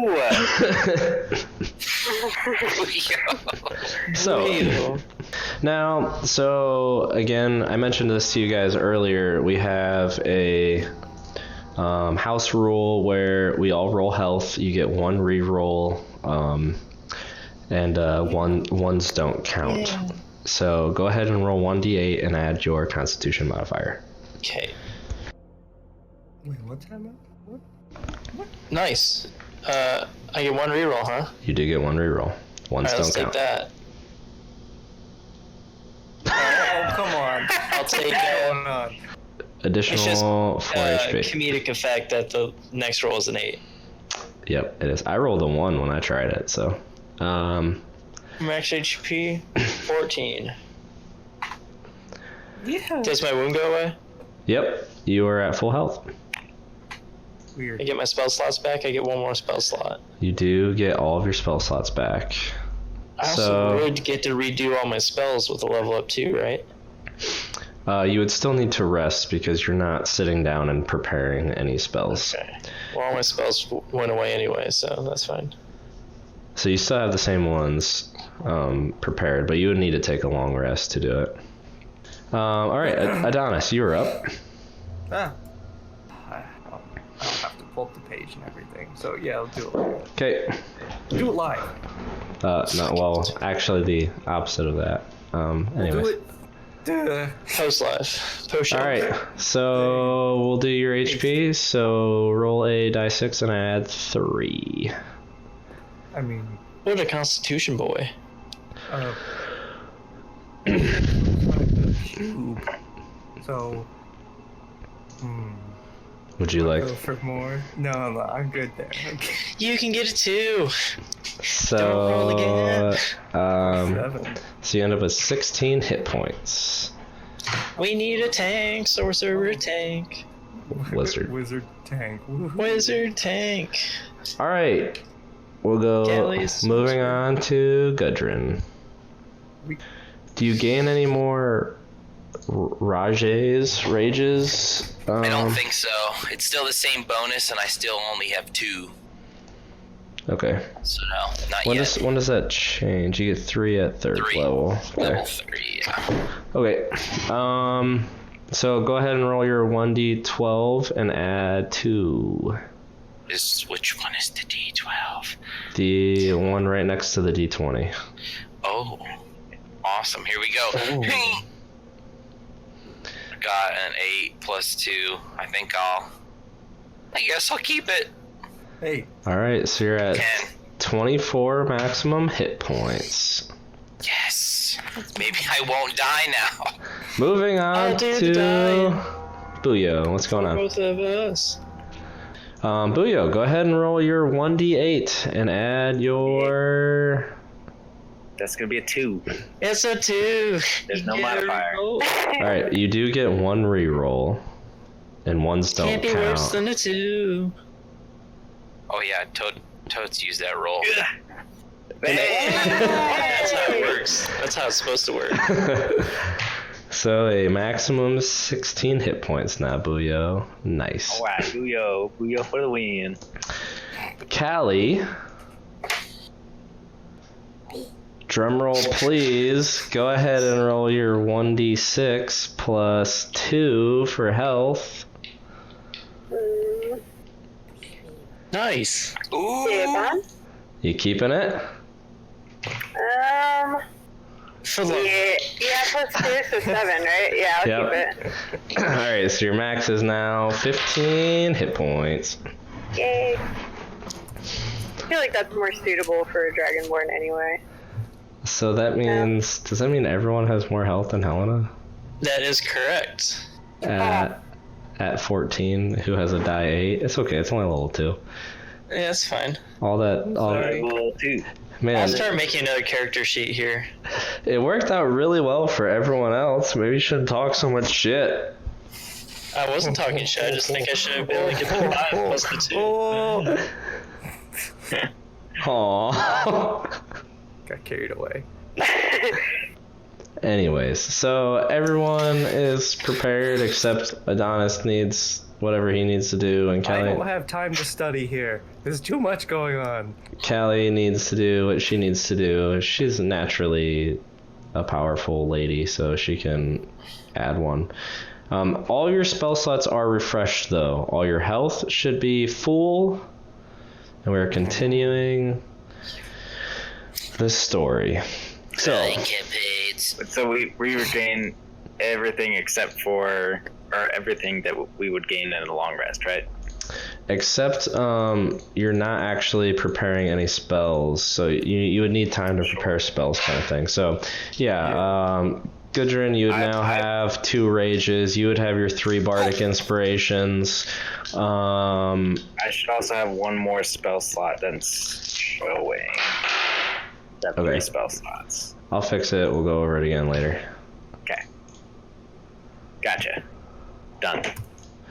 All right. So, without further ado, I guess we will continue. So, Helena, you have found this spiraling staircase about 5 feet wide, covered in cobwebs, heading downward. And I will head downward. All right. So you kind of just like push your hands through the cobwebs, and you're just being absolutely covered in just old cobwebs, just real bad.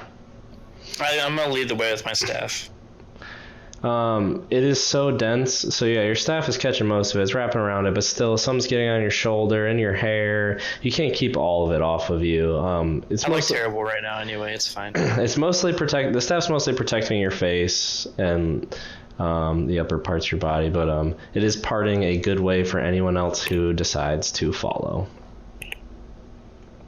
I follow, just wondering where the hell Helena's going. So, if you're following, I need a marching order down the stairs. Wait for me. So we have Helena, Adonis, Pass me first. Callie. I'll go next. Booyo would like to go last after encountering those specters. So a little bit shaken. That the children that he was fighting so hard to save were dead. So you descend, and you just, if it feels like it's quite a while. It's this real tight stairwell with cobwebs. You just keep circling and circling and circling, and finally you begin to find yourself towards the bottom of the stairway, and there's an opening. It opens, the spiral staircase finally ends, and it opens into a narrow tunnel that stretches southward before branching both east and west. It's completely dark down here. There's faint light from Buyo's candle, but it's in the back, being blocked by several people significantly taller than him. As you reach the bottom of these stairs, you hear an eerie chant. It's a constant, incessant chanting that echoes throughout the halls. But it seems like it's far enough in a distance to where you can't make out what they're saying. Helena, do you think we should keep going? Yes. Sorry. Aren't you scared? Yes, I do think we should keep going. Aren't you scared? I mean, what? The track does not exist. The whole reason for us to come in this house was to look through the basement. We got to the basement. Don't you want to figure this out? For the children? I mean, okay. For the baby. For whoever. Yeah. I'll let you lead the way. What? You know, front. I don't understand. Here, get. Never mind. Why? No reason. We're alright. Okay. Well. I just thought, you I look. don't think there's really room for us to change positions. Just open your legs about shoulder width apart. What? This is weird. Just keep walking. Okay, I'm gonna turn around and keep walking towards the chanting. Oh. Jesu Domine. So. Can't use rhythm. Oh my gosh. Oh, there she goes. I don't want to go in there. But I will. If you can find yourself in the top right-hand corner of the whole map. You should be able to. I followed her down. Nothing's Followed her revealed real up there, by the way. Huh? Nothing's revealed in the top right. There should be a few squares that are. Nothing. Nothing's revealed. Nope. Unless the character icons are covering it. Oh, so I'll just go ahead and. Can you see now? Hey, there we go. Yes. Yeah. Okay, so I actually found a really simple way to fix that. There's an update client view button for when it gets bogged down or it sits in one place for a while, apparently. Oh, okay. Cool. So you have a path leading to the east and to the west, and you have your friends behind you on the spiraling staircase with faint light coming from Buyo's candle. I'm going to take a right, because right is always right. So you take a right, heading in the west direction. Yes. Now, excuse me. Down in the dungeon, these hallways are carved out of earth. Out of earth, clay, and rock. The tunnels down here are about 4 feet wide and 7 feet tall, so it's super cramped for some of you. About every 5 feet increments, there's a timber brace, a wooden brace in every 5 feet interval or so. So Helena comes out and begins to take a right. I assume Adonis is following. Mm-hmm. Let's keep on trucking, boy. I'd like to nudge Gudrun on the shoulder and pass forward the candle, and light another one for myself. Okay, I'm gonna pass that forward then onto the Cali. I'll go ahead and mark myself minus another candle. Good. Alright, so now we have a candle in the back and a candle in the middle. As long as Callie takes the candle. I'll pass it up too. Oh, thanks. Sure, spooky. The voice is getting louder as we travel down the hallway. It's about the same at this point. Good, Drew, I got Good. You can't really notice. Good bad run. feeling about this. I'm gonna grip my great axe in my hands and just ready it as I'm getting kind of spooked as I hear these voices. It's been a rough day. I'm ready. Coming to this crossroads, I'm gonna take a right again. Because you know what they say. Right's always right. 3 rights make a left. Or another right. Mark this timestamp. Yeah. I gotta pee. I was like, oh no, what's happening? This is the time we all die. Shit, it's about to go down. Nope, Oh, just my- a quick break. Gotta pee. I'll pee too then. I don't know if Baloney's back or not, so we'll wait a minute. She Bologna is back. Oh. Yeah. Bologna peed faster than you, and she has to wipe. Yeah. Ooh. I got a big bladder, I guess. She's assuming we don't wipe. Yeah, come on. I've That's never what seen a you're- guy wipe. Don't you just like? Real you know? gentlemen do. It's Yeah, 2019. there, you just, It's like, kinda like after a 2019. meal, where you stab your face. In what fashion do you wipe? It's just like after a meal, like dabbing your mouth with a napkin. Just kinda,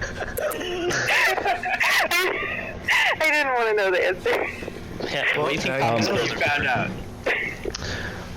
the pee is, the penis holds all the pee. It's actually true. No, pee is stored in the balls. Oh, no, I mean, your balls maybe, but for me, it's... Why are you storing your pee in my balls? Our balls are in your court. Thank you, Ryan. I don't know, Tim. I don't have an answer. I just do. Anyways, So Helena, you begin to turn to the right, and you notice. Well, first go ahead and make a perception check for me, real quick. wait, stage right or North. Stage right. got it? Perception check? Yeah, please.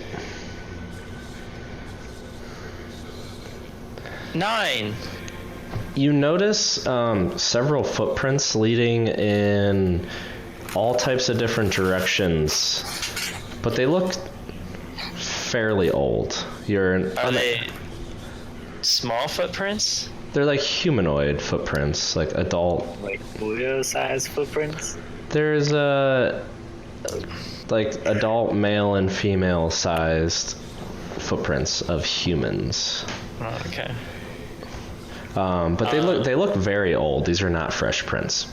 Do they lead a particular direction, or is it just everywhere? All over the place.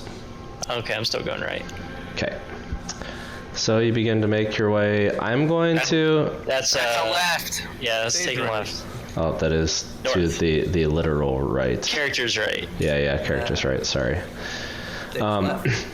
So I'm going to continue to fill everybody in, unless you tell me otherwise, as Helena leads this party. I will mention though, you guys have been scouring this row house for the better half of a day now, maybe closing it, in between 5 and 6 hours. Some of you have teetered on the brink of death, and you've fought several unnatural entities, and a lot of you are beginning to get quite exhausted. Essentially, the fear of this now incessant chanting that is just constantly clawing at the back of your mind is what is starting to keep you driven. Just a little reminder, you're starting to get a little tired. Heard that, brother. Morale's low. You turn the corner and there is a opening, and there are 2 stone slabs. Return the slab. Where's my thing? I'm gonna turn right and inspect the top slab. On the slab, It's sealed shut, and etched on the stone says is a name that reads Rosavalda Durst. It's a crypt. What? The slab says Rosavalda Durst. Everybody who's It's a can't read crypt. this. It's a crypt. He stole what I said. Is there any way to open it? It's a big stone slab. You can try to move it. I'm afraid it'll fall on me. But let's try to open it anyway. I saw what you did to that door, Helena.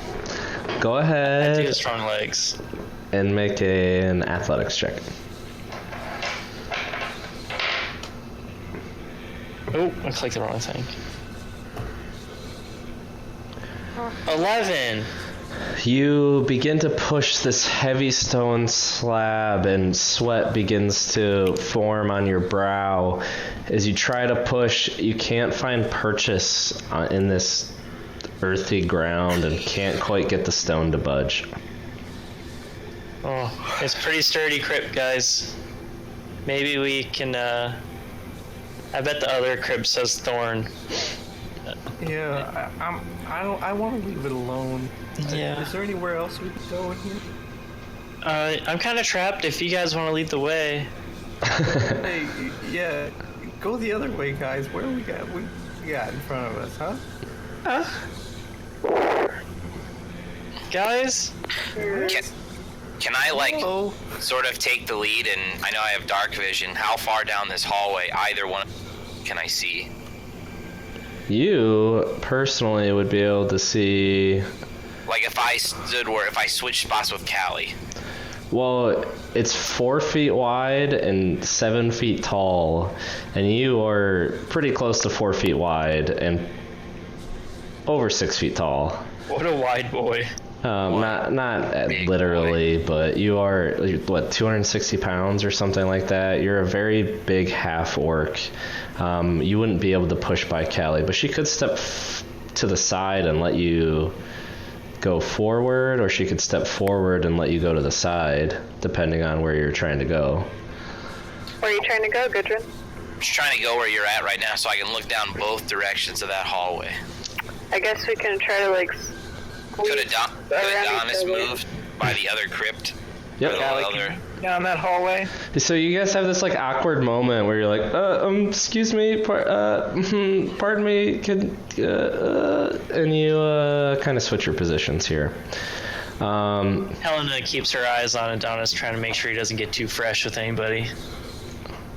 So you can't really see around the corner, but you can see this dead end's kind of like this other area did. But you can see down this hallway, and you see what looks to be a bench and a kind of longer room. I'm gonna move towards the bench. Follow me. Okay, so you enter the room.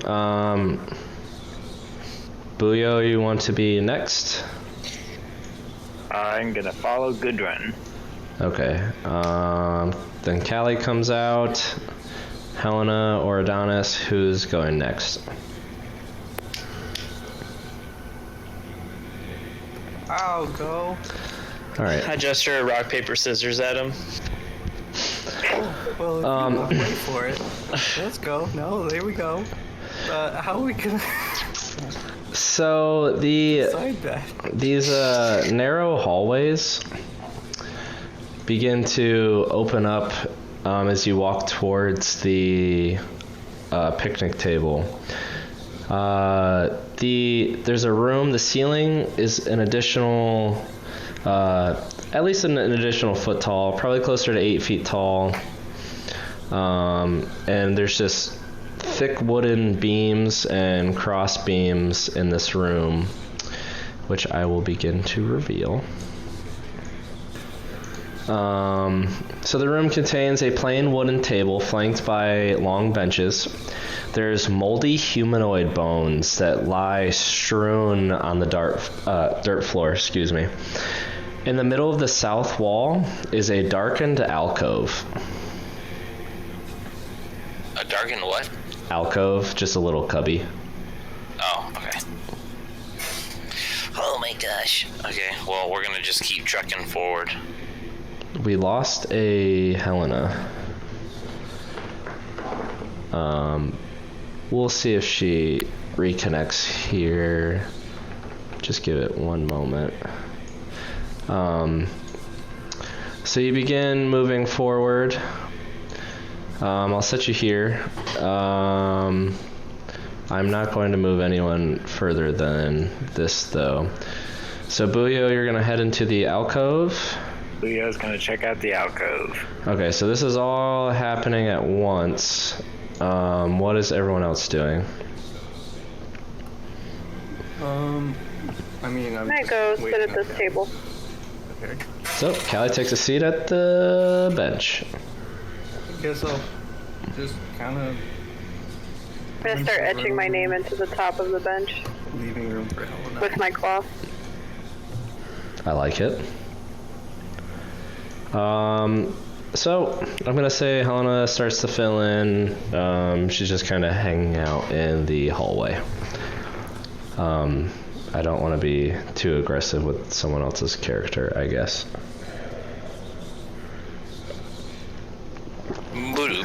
Okay, Buyo. As you walk into the alcove, will you make a perception check for me? You got it. That somehow didn't roll on the space, but that was a natural 17 plus Throw it in the box.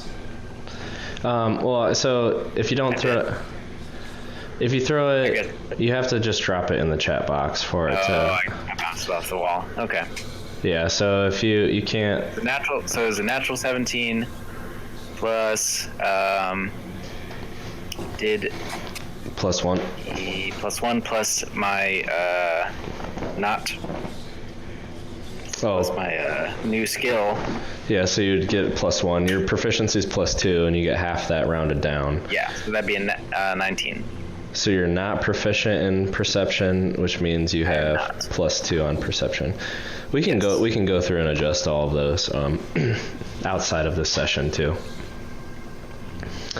So as you walk into this alcove, in the corner of the ceiling, slithering down, you see this like creepy creature making this guttural kind of noise as it's moving towards you and clamping its beak. You see this green and brown worm-like creature that's at least 10 feet long.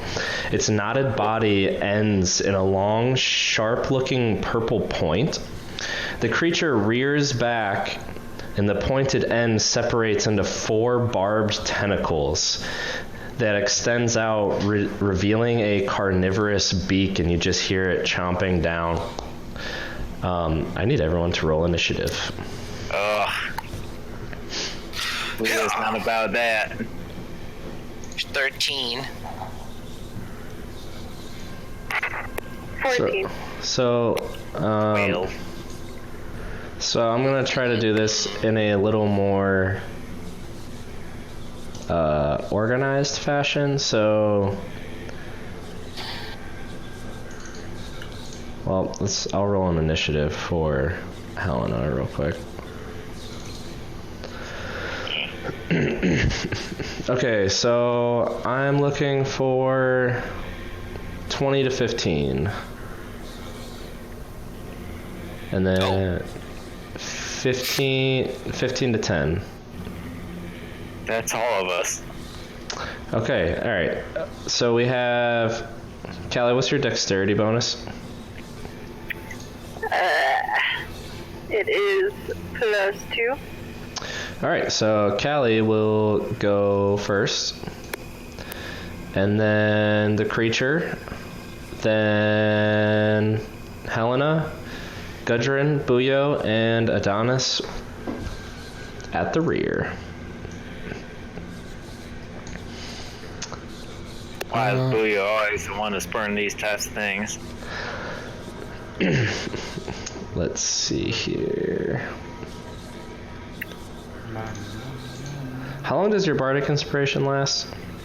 10 minutes. All right, so It's all gone by now. yeah, Callier's is gone. Gudrun's gone. Where's Booyo on the map? He's underneath the monster. he's under he's under a 10-foot worm. Oh my god, the 10-foot worm. Booyo and the worm are He roommates. said 10 foot, and I was like,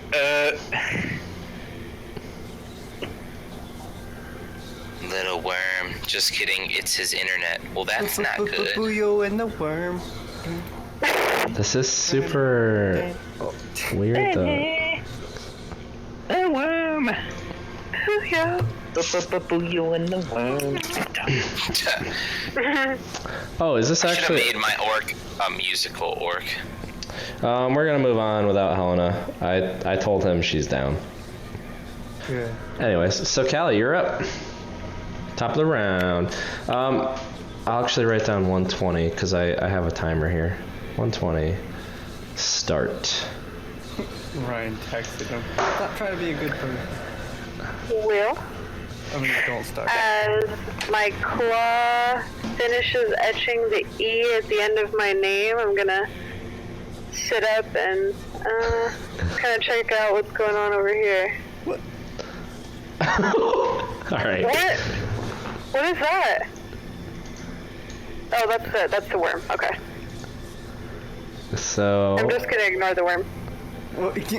you walk over here and you don't have dark vision. There's a wall hiding you from anyone's light, so you can see that there's stairs in front of you, and that's it. Guys, I found some stairs. Ignores her. Do you want some help, Leo? What did I just No, say? I'm good. Here? Got just a giant worm right here. I can still go 20 feet back here. I'll just walk over reluctantly. Old school. You No, got we're a old table school. in the way. You got all kinds of stuff. Oh yeah, Actually, I guess I do have yeah, a table. you can make it to there To there, okay. or the other side. Cutting off. Yeah, I'll stay over here by Gudrun. You can try to vault the table. You can try to jump over the table. Oh, well yeah. Let's do that. I'm nimble. Make an athletics or acrobatics check. Sorry. Yeah. I'm dexterous. I got a 2. Oh no, 18. Oh yeah. So I'll say you run, you step on the bench, and like an Olympic hurdler, you find yourself on the other side of the bench. Now 10 feet from the creepy worm with a beak and barbed tentacles. Oh, alright. Ew. Okay, so I'm gonna cast Magic Missile. Oh. You hear that with just some like clamping of the beak as it's starting to constrict Bulio's body.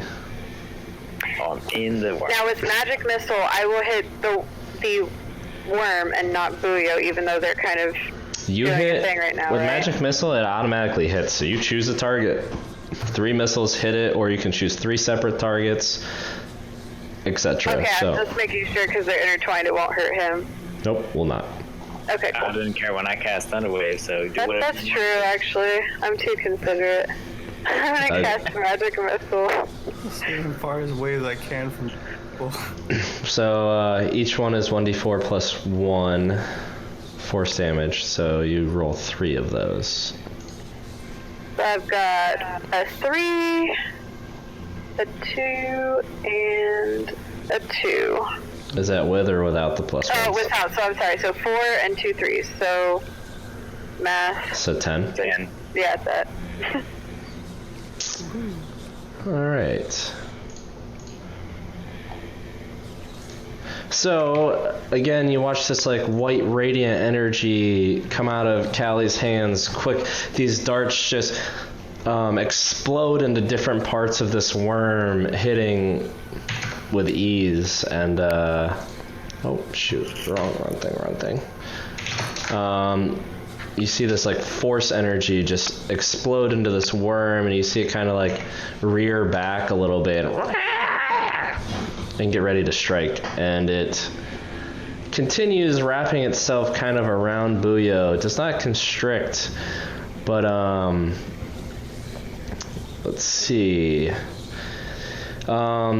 Its barbed tentacles come down and tries to pierce you on either side of I guess into both sides of your clavicle.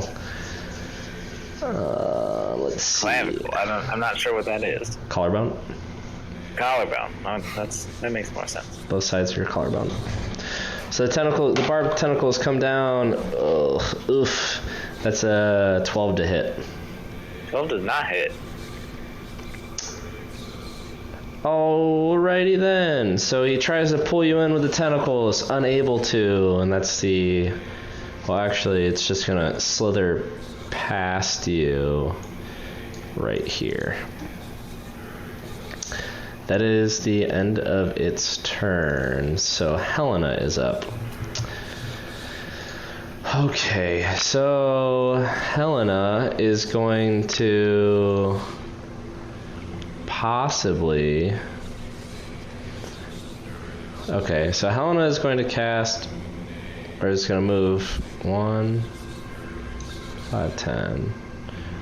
Okay, Helena's going to move here, and she's going to cast poison spray. So she extends her hand towards this creature, and you watch this like sickly green energy swirl around it and kind of protrude into its tentacles and its beak.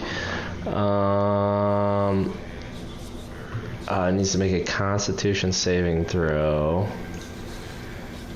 which, let's see, it rolled a 10. That should fail, but I don't know her spell DC. Oh boy! Things I need to learn, I guess. Okay, yeah, that definitely fails. Her spell DC is going to be 14. I like worms. So, now that we have the appropriate music for the scenario, Poison Spray actually does hit and does 1d12 damage. So you see the creature just look really uncomfortable, and like several like sneezes and coughs comes from it, and you watch like parts of its tentacles start to corrode as it takes 7 points of poison damage. Dang. Gudrun, it is your turn. Okay, I'm gonna... So, can I move if I moved here, can I attack? Yep. With melee? Okay. Yep. I'm gonna move here. I'm gonna take out my great axe, bring it above my head, and try to bring it down this stupid little worm. Go ahead. Make an attack With roll. a 24. 24 definitely hits.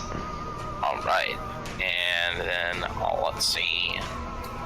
For 8 points of damage. What type of damage? Slashing. So your great axe kind of drags across this body. Its thick hide is able to endure the strike pretty well, but it's still, you gashed it pretty good between the couple attacks and the corroding poison. It's starting to look a little hurt already. Buyo, you're up.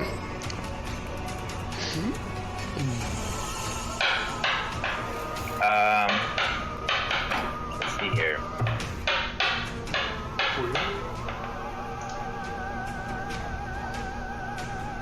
Get him, Buyo. I'm gonna really want to cast Thunderwave again, but I don't know what's. So instead, I'm gonna cast Dissonant Whispers on the creature. Okay. I'm gonna. And that is what type of save? It's a Wisdom save. And what is your 13. 13 is your spell DC. So that is a 3 plus. Okay, so definitely fails. So go ahead and roll damage. I'm rolling damage. 3d6. 7 damage. What type of damage? Is it psychic? Psychic damage. So you watch this creature just like writhing in pain, snapping at the air, trying to figure out what it is that's causing this just intense pain throughout its body, because it actually has like several brains throughout its long body, and it's like snapping the air, trying to figure it out as you watch like part of its hide just erupt and like flesh and blood and gore kind of explodes, and then you see it happen again and again and a fourth time, and the creature is lying there lifeless. That was gross. I got you guys. Thanks, guys, for handling all that. Let me actually sit up so that I can be heard. Adonis, did you Oh, you're welcome. need your change of pants over there? No, it's Helena fine. says. These pants are fine. I can unsoil them with prestidigitation.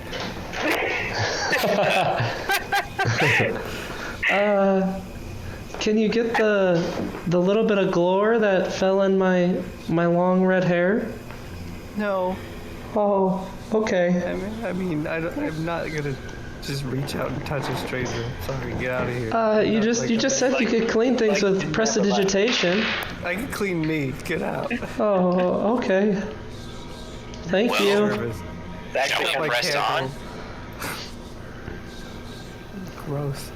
Here, Helena, I have prestidigitation too. I'll take care of your hair.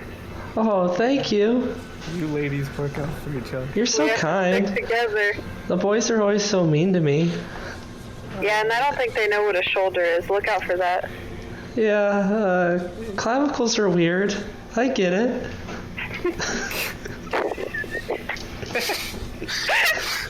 Okay. Anyway, And we press forward. Which way's forward, Gudrun? Good. This way. Good round. Does this go straight down or does it hang to the... I don't know which way this goes. Oh boy! So you're walking down, and the ghostly chanting heard through the dungeon is now noticeably larger, and it's heading. It's noticeably louder from the north. So to stage left. Okay. I guess, well, is there an opening that way? There is any. Well, I guess you can see all of this. But as you step into the middle of this hallway, you hear something strange, and it sounds distant, but you can feel the ground start to slightly shake from underneath you. You start to look around, your eyes darting, trying to figure out the source of this. And as you do, you see 3 creatures just find their way out of the ground. Oh my goodness, I'm messing this up on my map really bad, trying to turn these creatures. Don't worry. We can't see them anyway. We don't see any of the map. We see the creatures. We see the creatures. We see like a corner of the hallway to the stage left, but we don't see. I'm in the dark How about abyss. now? There we go. I see them. Good. So you see these hands and these heads just like explode out of the ground as they squeeze their bodies through tight holes to get themselves out of the ground. Through the filth, you see their tight bluish skin that sits tight on the creature's lean muscles. Holes of rot. There's holes of rot that is set in their flesh, and you can see maggots and centipedes darting from hole to hole on their face and their limbs. A writhing tongue close to a foot long spills out of a mouth that is filled with jagged teeth. They look at you with an insatiable hunger. Oh, how intense. I need everyone to roll initiative. Oh! Music. Saw that covered. 13. Well, wait a second for me. Oh, sorry. That's okay.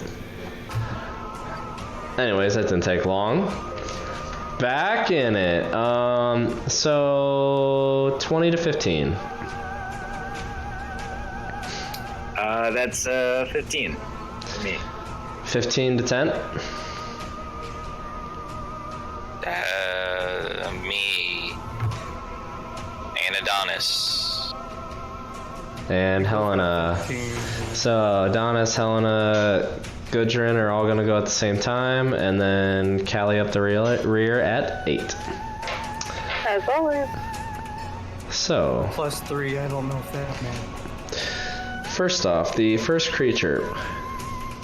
5, 10, 15, 20, 25 is actually gonna make squeeze next to or through the creature in front of it. It's gonna dart in between the legs of Gudrun, and it's going to take an attack with advantage because it is flanking.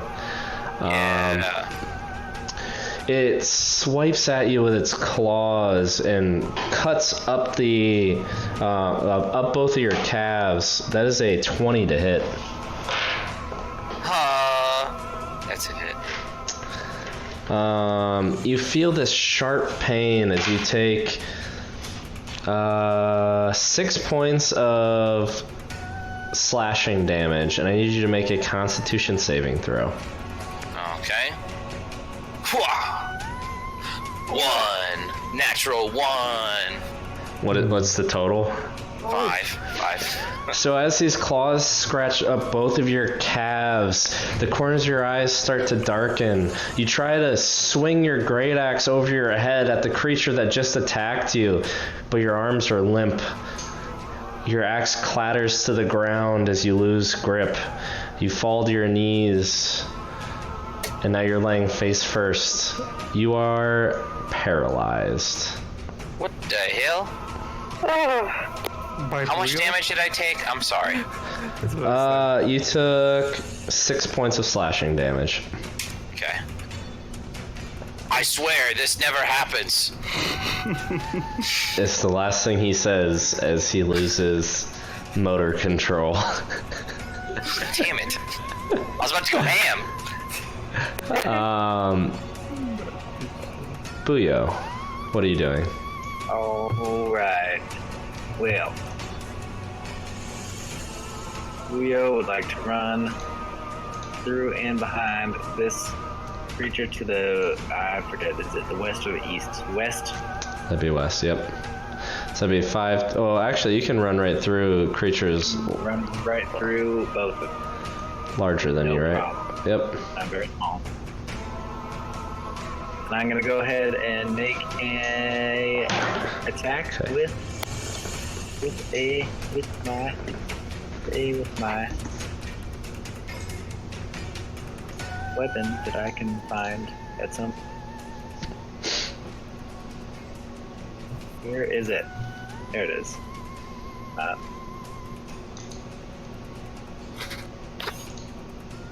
Somehow my rapier disappeared from my weapons, so I'm gonna go. You get 1d20 plus 4 if you just want to roll. You actually roll at a... Oh, no, never mind. He's paralyzed. So it's a 17 to hit, correct? Yeah. Yeah, okay. Sorry. Who's paralyzed? Gudrun's paralyzed? Yeah, Gudrun's paralyzed. Gudrun's not paralyzed. Gudrun is paralyzed. 17 hits. So that's 1d8 plus 2. 1d8 plus 2 is a 7 for damage. Do you know what type of damage? Slashing? Pokey. I think it's piercing. Okay. I think a rapier is piercing.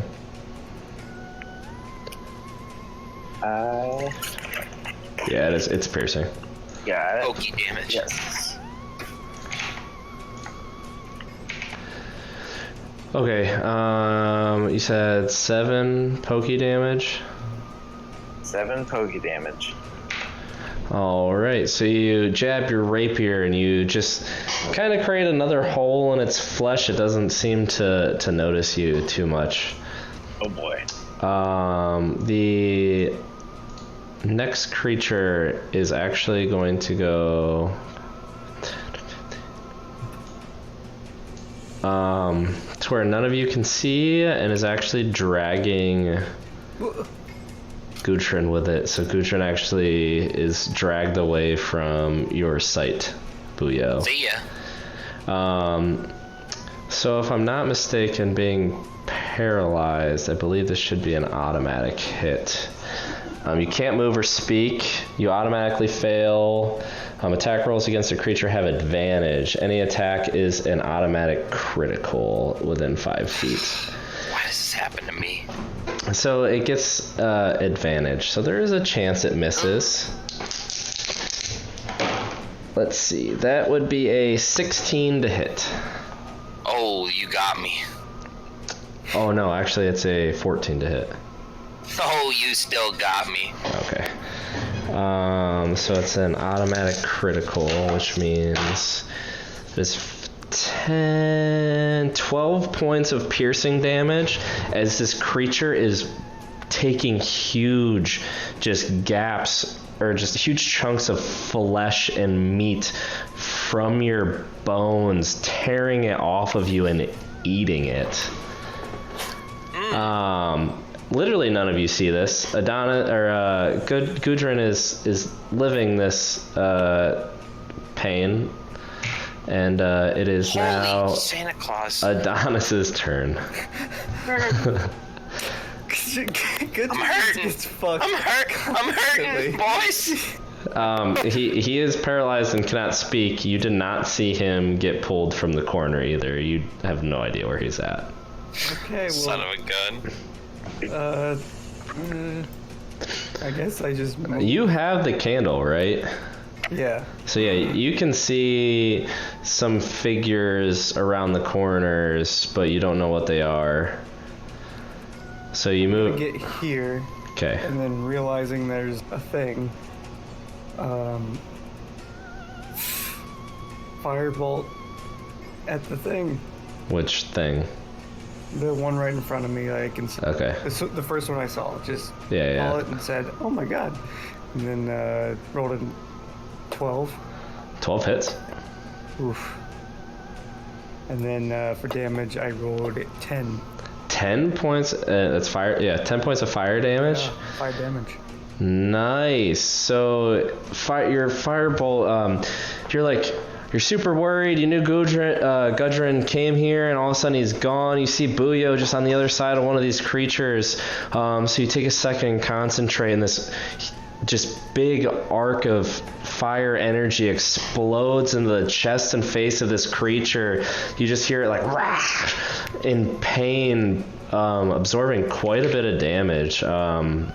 It's like part of its flesh is like black and burning. You smell this smell of just rot and now burning rot. It's looking kind of hurt.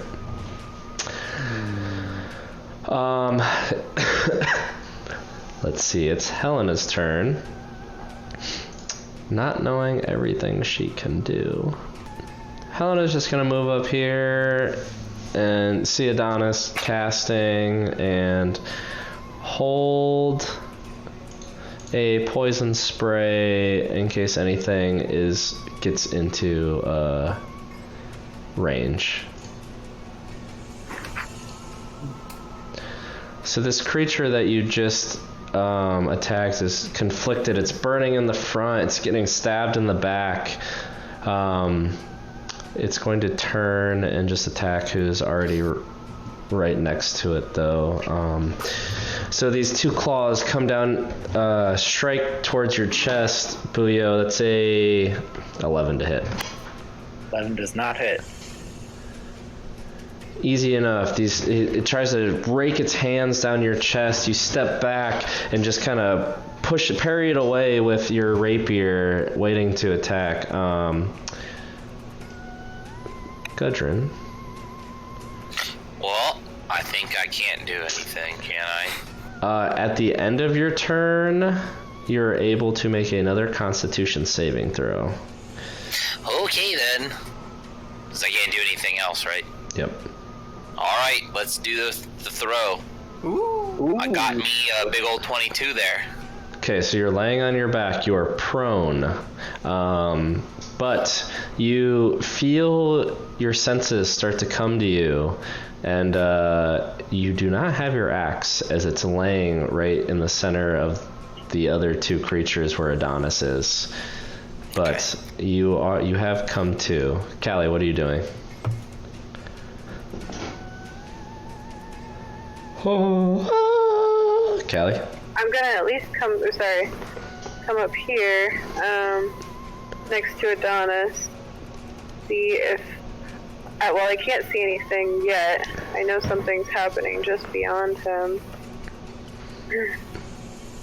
Try to see if I can, and there's not a whole lot I feel like I can do besides just get ready if, I guess I could try to move. I'm just talking a lot. Yeah, I changed my mind. If I can go through, can you hear me? Yep. Yeah. Oh, okay. Okay, so I can go through him, right? It's just rough terrain. Yep. Okay, fine. I am pretty rough. Ooh. I'm going to use my acid breath at this guy on my left. All right. That's a Dex saving throw, correct? Oops. Yes, correct.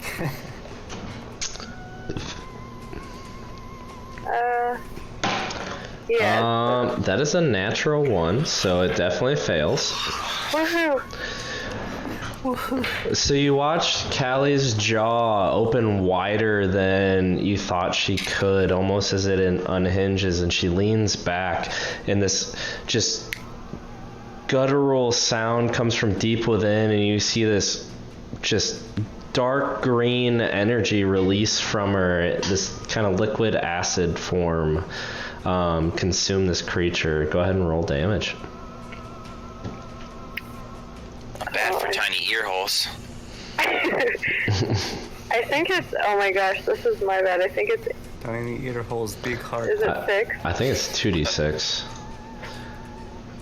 Abilities, breath weapon, acid.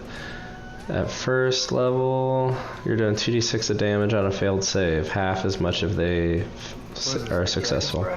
Okay, so I rolled a 6. Yep. 6 points of acid damage as you watch this acid start to corrode some of the creature's flesh.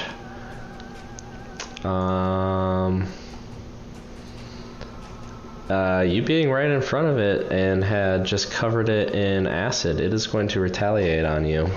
So it lunges forward, and you are seeing now a flashback from your past, this light blue creature with a writhing tongue. You can feel aches on your legs and your chest from old memories as this creature comes at you with its claws, and that's a 15 to hit. I'm going to cast Shield. Okay, mark a first level spell. So what is your armor class?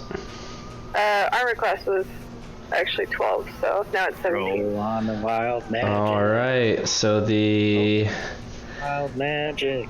yeah, I was actually going to. So the creature lunges forward, and you cast shield, and you block this creature from attacking. But go ahead and roll a d20 as you cast a first level spell. Aw.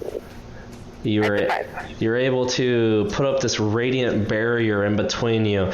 It starts clawing just frantically at this barrier, unable to make it through, looking frustrated, its tongue just spilling out of its mouth, trying to reach you, unable to. Buyo, you're up. Well, I'm gonna try to make another attack, this time with a spell. Spell's gonna be Dissonant Whispers on the creature right in front of me. I'm gonna whisper things of light and goodness in this dark and deathly creature. And I need to make a wisdom save. Wisdom save. That's a 5. That fails. I'm not rolling well. Rolling for damage. Yep. Full damage, 3d6. Oh wait, I picked the wrong one. There we go. There it is. Oh boy. 11 points of damage. Alright. So, you start whispering things of light, things of just holy things, mentioning what you've picked up in your time of traveling from those who have worshipped several different deities, and this creature starts looking uncomfortable. It doesn't really know how to react. It doesn't react too well, but it's like looking woozy, unable to keep its eyes open, but trying to still lash out at you, hungry. Gudrun, laying on the ground, still, the creature will have a advantage on your attack because you are prone, and that's a natural 20.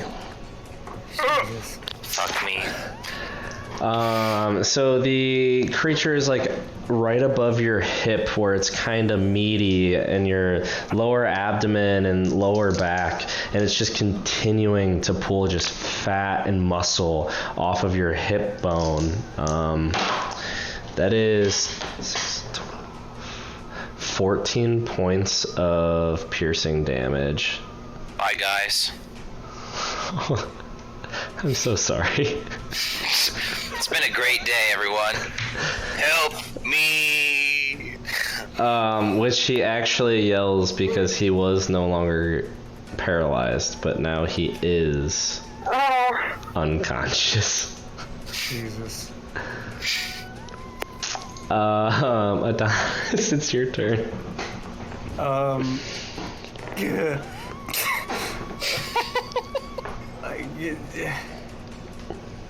Screw it. I don't care. Tries to run through here even though my an opportunity of attack from thing. So it's 10. Cries of Gudrun. That's 20 feet of movement to get there. Which you do no problem. You get towards Gudrun. The creature facing Buyo is too busy trying to get him. It has his back turned to you, but the one facing Callie sees you like trying to squeeze past her and reaches his claws towards you. That's a 20 to hit. God damn, even with this mage armor has not held. No, it does not. It does hit. God. Let's see, that will be... I'm rolling like shit. Rolls a 20, well, things change. That's 7 points of slashing damage. I need you to roll a Constitution saving throw. Oh no! Constitution saving throw. What do you've used your reaction now. I need to mark that. That's 11. So you feel this poison start to set in, your knees get weak, you clatter to the ground, both of your knees, but your hands catch you, and you continue as you find your balance and continue your path, barely being able to make it there, a little woozy, but you make your way to Gudrun. Gudrun! Can I see the thing? I gotta... What? You took seven points of damage, right? Did you mark it? Yeah, but I ran over. Yep. Thingy-majig. Yep, just making sure you marked it. Yeah, I got you. Yep, you can see Gudrun, you're holding a candle, so you can actually see the creature and a little bit of this other room. Would you... I don't know, it's a weird layout. Would I be able to do any melee or touch sort of spells on the creature? You could melee for sure, but it would have half cover, so it'd be harder. It'd be harder to hit. 20. I couldn't move through it because I would be out of movement anyway. Actually, with Gudrun's unconscious, so yeah, you could attack it, but it has quarter covered. Half cover, sorry. Interesting. Well, seeing as how this is a very awkward situation, whatever, I'll just fire a bolt. Sure. You are adjacent to it, so it's at disadvantage. Yeah. Okay. No, wait. You know what? I want to go with my original plan, which was, because this is weird, go with Tasha's Hideous Laughter. Oh, okay. That's a creature you can see, right? But I first want to ask it, what's red and bad for your teeth? A brick. And then cast Tasha's Hideous Laughter. Oh my gosh. Yes, it can see, yes. And what save is that? Save. Wisdom save. Okay, so... Oh, also there's a thing, if it has an intelligence score 4 or less, it doesn't affect it, but I assume... It has a higher intelligence than that. So I got an 11. I don't know what your DC is. My DC is well above. How do you know going... If you click, it'll tell you. If you just click the die next to the... So it's 13. Okay. Where do you see it? So it's 8 plus your proficiency bonus, which is 2, plus your... Plus 3, okay. Plus your intelligence, because you're a wizard. Yeah, you fail. You fall prone. You're laughing. Haha, bricks are funny. Bricks are funny. So the creature is incapacitated, and like this like creature with this deep like hunger and just like creepy just need to eat flesh is now like chuckling, and you see this like long tongue just thrashing in the air as it's laying on its back, like confused and laughing. Is that the end of your turn? Use a, I don't know if this counts as a bonus action, using a medicine check on Gudrun. No, that would be your action. Okay.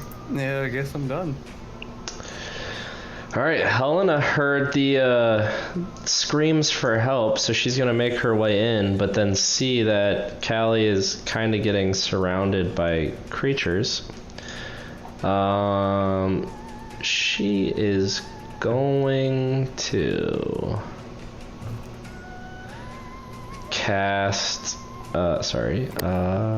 poison spray on the creature to Callie's right. Stage left. So again, that's a Constitution saving throw of 14, I believe. I just did this. Why can't I remember? Creature makes a Constitution save. Yes, Constitution save throw of 14. Yep. Okay. Creature rolls, and it succeeds. I don't know if that does no damage or what. Jeez, I hate You're that. not using your Helena voice. Oh, I'm gonna cast poison spray on this creature trying to eat my friend Callie here. So this noxic gas leaves my mouth and some of my pores and my palms, and it tries to consume this creature, and the creature doesn't seem phased by it, so it does no damage. Helena turn. Thanks for trying, Helena. Oh, of course, Callie. You know I care. Long-winded conversations during battle. The creature facing Booyo is going to go ahead and take another swipe at him, and that's a 16 to hit. 16 hits Booyo.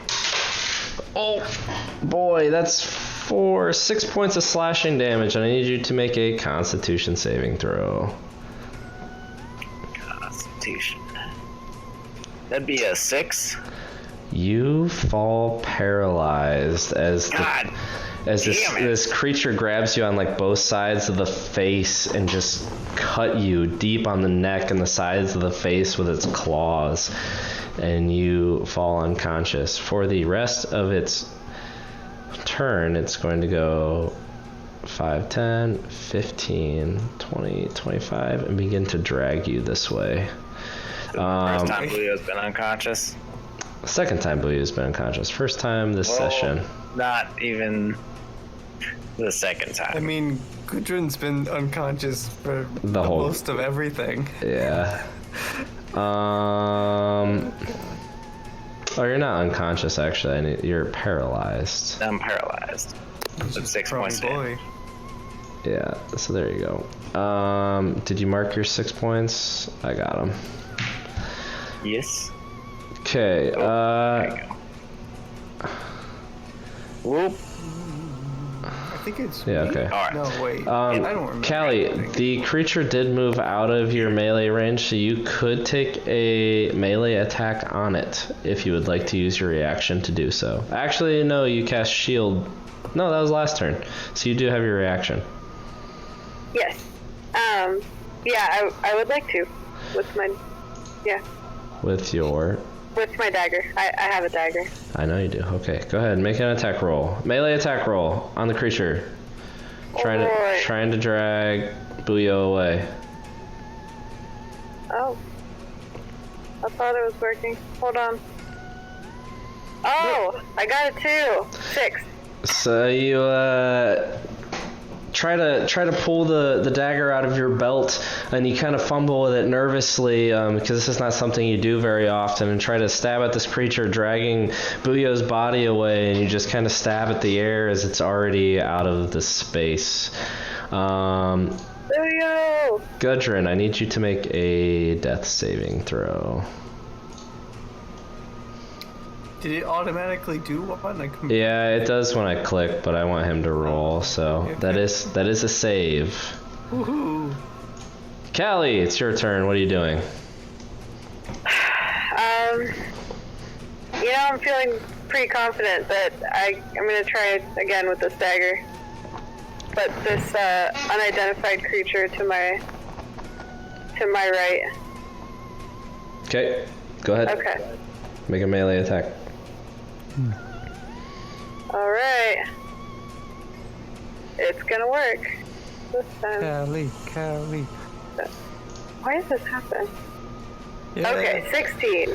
So the creature goes to swipe its claws at you once more, but you take a step back and you just bury your dagger in the side of its face. Go ahead and roll damage. Oops. That was a 1d4 plus 2, so 3 points of damage. Yes, 3.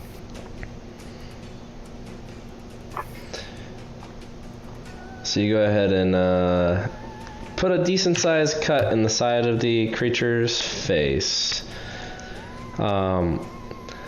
It, frustrated because it's been trying to get you to the ground, is now going to make a claw attack against you yet again. That is a 15 to hit, Callie. It hits. And that is 9 points of slashing damage, and I need you to make a Constitution saving throw. Yikes. 17. So you feel this just tingling pain that's super familiar up both of your legs, and you have this just will and fortitude and this hatred for this type of creature, and it seems to not faze you. That is the end of its turn. Booyo. You're unable to speak. You're unable to speak, unable to move, but you can make a Constitution saving throw at the end of your turn. Boom. There we go. That's a 2. You remain very much paralyzed. I don't know what it is about being paralyzed, but I just seem to like it. Oof. So this creature next to Gudrun is laughing hysterically, prone and incapacitated, right? Yep. And with Tasha's hideous laughter, at the end of its turn, it gets to make a save, and each time it gets to attack, it gets to make a save with advantage. So At the end of its turn, and each time it gets if it takes damage. it gets advantage. Yes. Okay, so it's just the end of its turn, so it's going to go ahead and make a wisdom saving throw. It got a 3, so it is still just laughing at your brick joke. See, you're not the only one who causes that. I'm in this bitch. Sorry, got excited. Adonis, it is your turn. I'm gonna move Gudrun to the other side of me and do a good old-fashioned medicine check. You're going to move him? Away from the creature that's thrown, yes. Alright, so as you pick up and move Gudrun, the creature is going to try to snap at him. Can he? But he's incapacitated. Oh, yeah, sorry, yeah. The creature's incapacitated. He cannot take reactions. Sorry. This was my plan. Yeah. I just got really excited to eat him. I'm sorry. I know. They have insatiable hunger. I'm role playing. Sorry. I'm trying to be hungry. I'm hungry. So it works out. Go ahead and make a medicine check. Yeah. 16. Gudrun is stable. He no longer has... Write that down. I'm a stabilizer, boy. You do get the title stabilizer for being the only one to do it with medicine checks. Times 2. And Booyo X1, which was last episode, but... Anyways, Helena's up, and Helena heard Gudrun's screams, and now sees him kind of laying near her feet at, unconscious, still worried, even though he looks stable. We'll go ahead and cast Cure Wounds on Thank the Lord! our little friend here, well, giant friend who's almost 300 pounds. And that is 9 points of healing, and you are now conscious. And Helena is just going to take, she's going to stay right there. She's good. So yeah, you have nine health. Damn. It feels good to be alive. A gangster. So the creature down here with Booyo is going to go ahead and take its bite attack with advantage because Booyo is paralyzed. And that is a 20 to hit. 20 hits. And because you're paralyzed, it's, oh boy, a natural, or it's an automatic critical. So it bites into your flesh for 14 points of damage as it begins to tear the skin off your shoulder and moving down your rib cage, just ripping skin and flesh and eating it. Booyo is going unconscious with that. Oh boy, I love this. I'm very good at this. Sorry, friends. Booyo unconscious. How are you doing crits? Are you doing just doubling the dice, or are you rolling 2 dice? I rolled double the dice. Double the dice. Okay. Which is what typically I multiply the dice by 2. That's how I normally do it, but Fantasy Grounds automatically rolls double dice for damage, so I've been being fair and keeping up with what Fantasy Grounds does. Because that's what it does for you. Either way is fine. Yeah, I was just letting you know. I just... Not what I typically like to do, but it's how Fantasy Grounds is programmed, so it works out, I guess. Either way, I'm conscious. Yep. So, Gudrun, now that you are... Gudrun, sorry. Now that you are conscious, what would you like to do?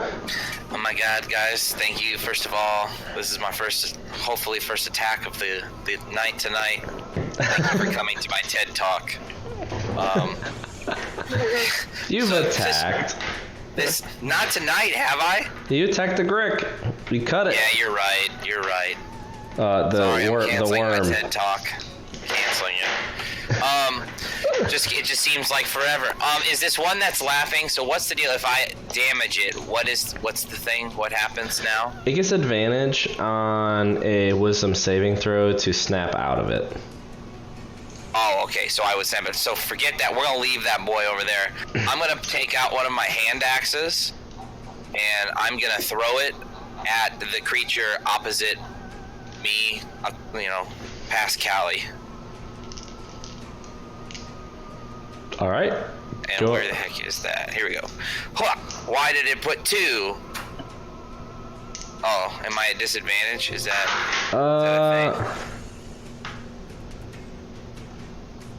thing? I might have not gotten rid of. Yeah, okay, so it still thinks you're paralyzed and unconscious, so. Should I do that again? Well, you can if you want. It dropped an 18 though, so the 18 would definitely hit. The 13 hits too, so both of them hit. So you can keep fine. it. Yeah. We'll just keep it. Yeah. All right. And 9 points of slashing damage.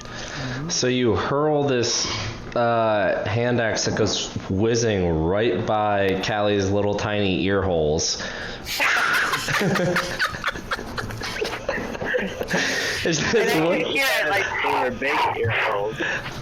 just whizzes right by, and it beds itself right in between the eyes of this blue-skinned creature that is seemingly been trying to eat your flesh. And what was it, 9 damage you said? 9 damage. It's looking pretty hurt. Like, its head kind of split. Probably there's a 4-inch gap between the two eyes, a 4-inch unnatural gap caused by the blade in between its eyes, and this like purplish black ichor looking like blood is pouring down its face. Yeah. So, Callie, you're up. What are you doing? Try to follow that. Oh, well, it's not going to take much now. I really just want to... Can I use a strength check? I want to take the handle of his axe and try to shove it further down in this guy's face. I would say just make a melee attack. So you're just going to pull the axe out of its head and try to attack it again. Okay. What kind of... What are you using, his weapon? Yeah, so use it, just roll a melee attack, so, actually,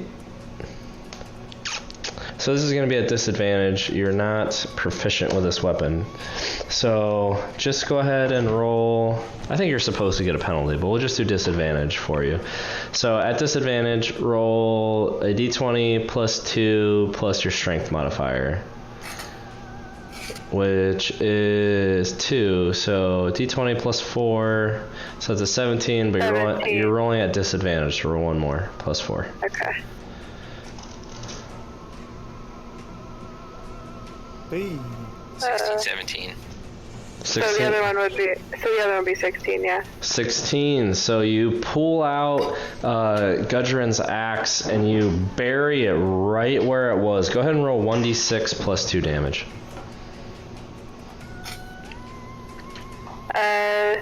4 plus 2 would be 6. 6 points of damage. As you begin to carve into its head, how do you watch it die?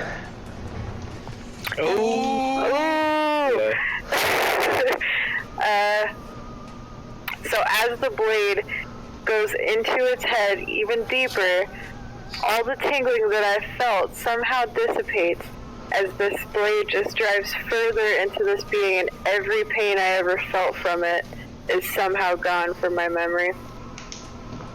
And it dies in front of me. Beautiful. It's literally chopped into several pieces, just falling apart at Callie's feet. Some of you are a little slightly concerned.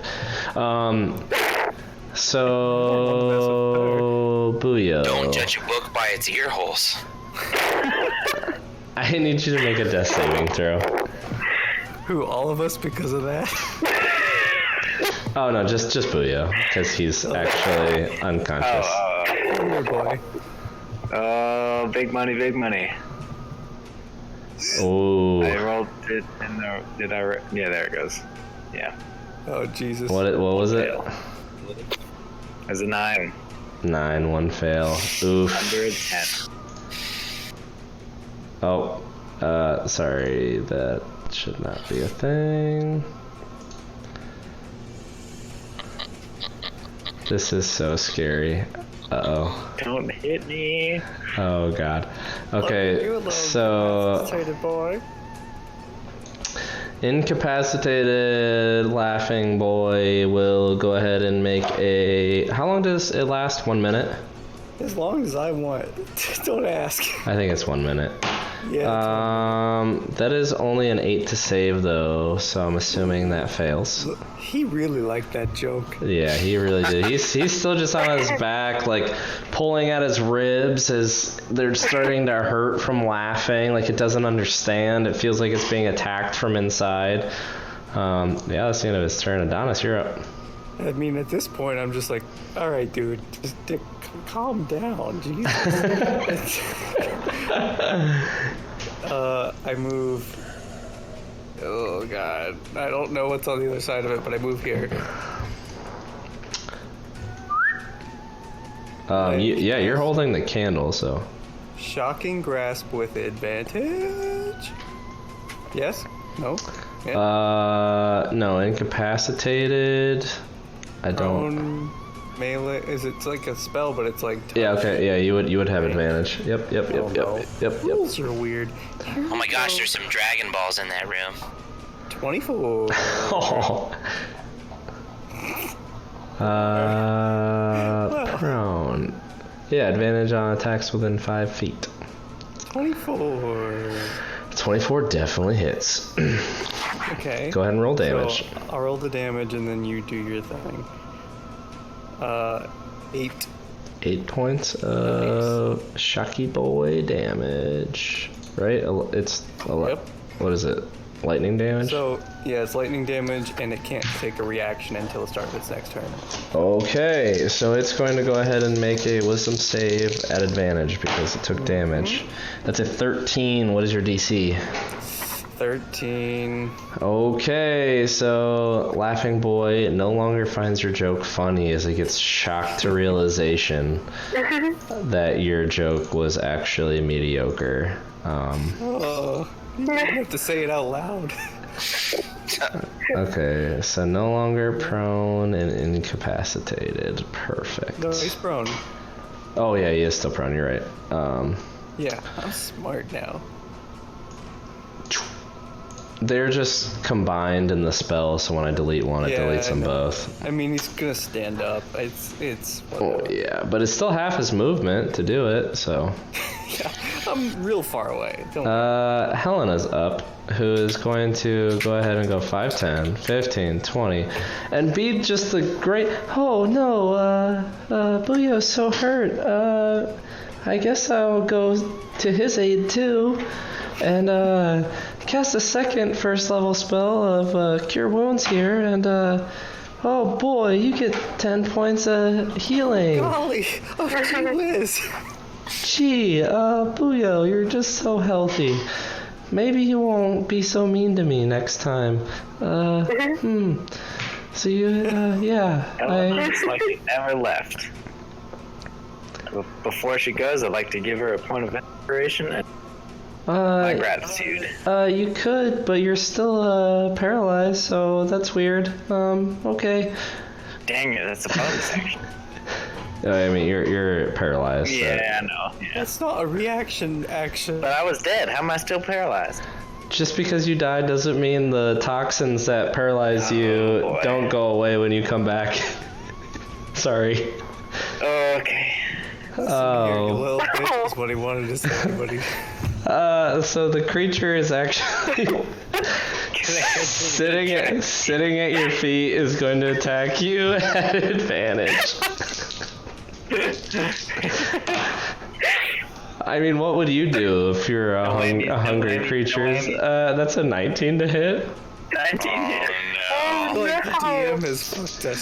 So you're paralyzed and it's an automatic critical. Oh my god.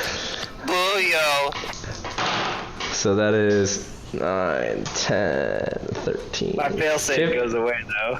15 points of piercing damage. My failed save goes away though, right? Yes, it's a clean slate, but you are... Congratulations. I'm so sorry. He's not sorry. I am a little bit. Sorry. It hurts me a little, but I also love it. Okay, well. So it's just eating more flesh from your body. It's pretty rough here. Gudrun. Hey, where's my big old great axe at? Callie's standing over it. Can I grab that pretty easily? Does that count as my action? Yeah, I would call it your bonus action. It's right next to you. Okay, so I'm gonna grab my great axe, and then my next question is, can I get to that creature that's, eating Booyo? Is there any way with the rough terrain? 15, 20, 25, no. Can I roll some crazy athletics checks to do some, some flips, or is it too? I would call it, yeah, go ahead to try to squeeze yourself at disadvantage between Helena, Booyo, the creature, and to get behind it. Jesus. And what kind of check is it? Me, right? Athletics? Yeah, athletics, because you're going to have to get behind Callie, Helena, Booyo, the creature. At disadvantage. All right, here we go. Disadvantage. We got a 10. You make it past Callie. Shit. Okay, well, am I within hand axe throwing range for my second hand axe? You can't see the creature around the corner. Oh, it's around a corner? Yep. Well, damn it. So, I guess I'm sort of, this is where I'm at now. I guess I'll handle the thing that tried to kill you. I can't do anything, right? No? Okay. You're out of movement, use your bonus action, so. Alright, goodbye everyone. Sorry. Callie, you're up. Sorry, we'll cut that. Just kidding. I love it. No, keep it in.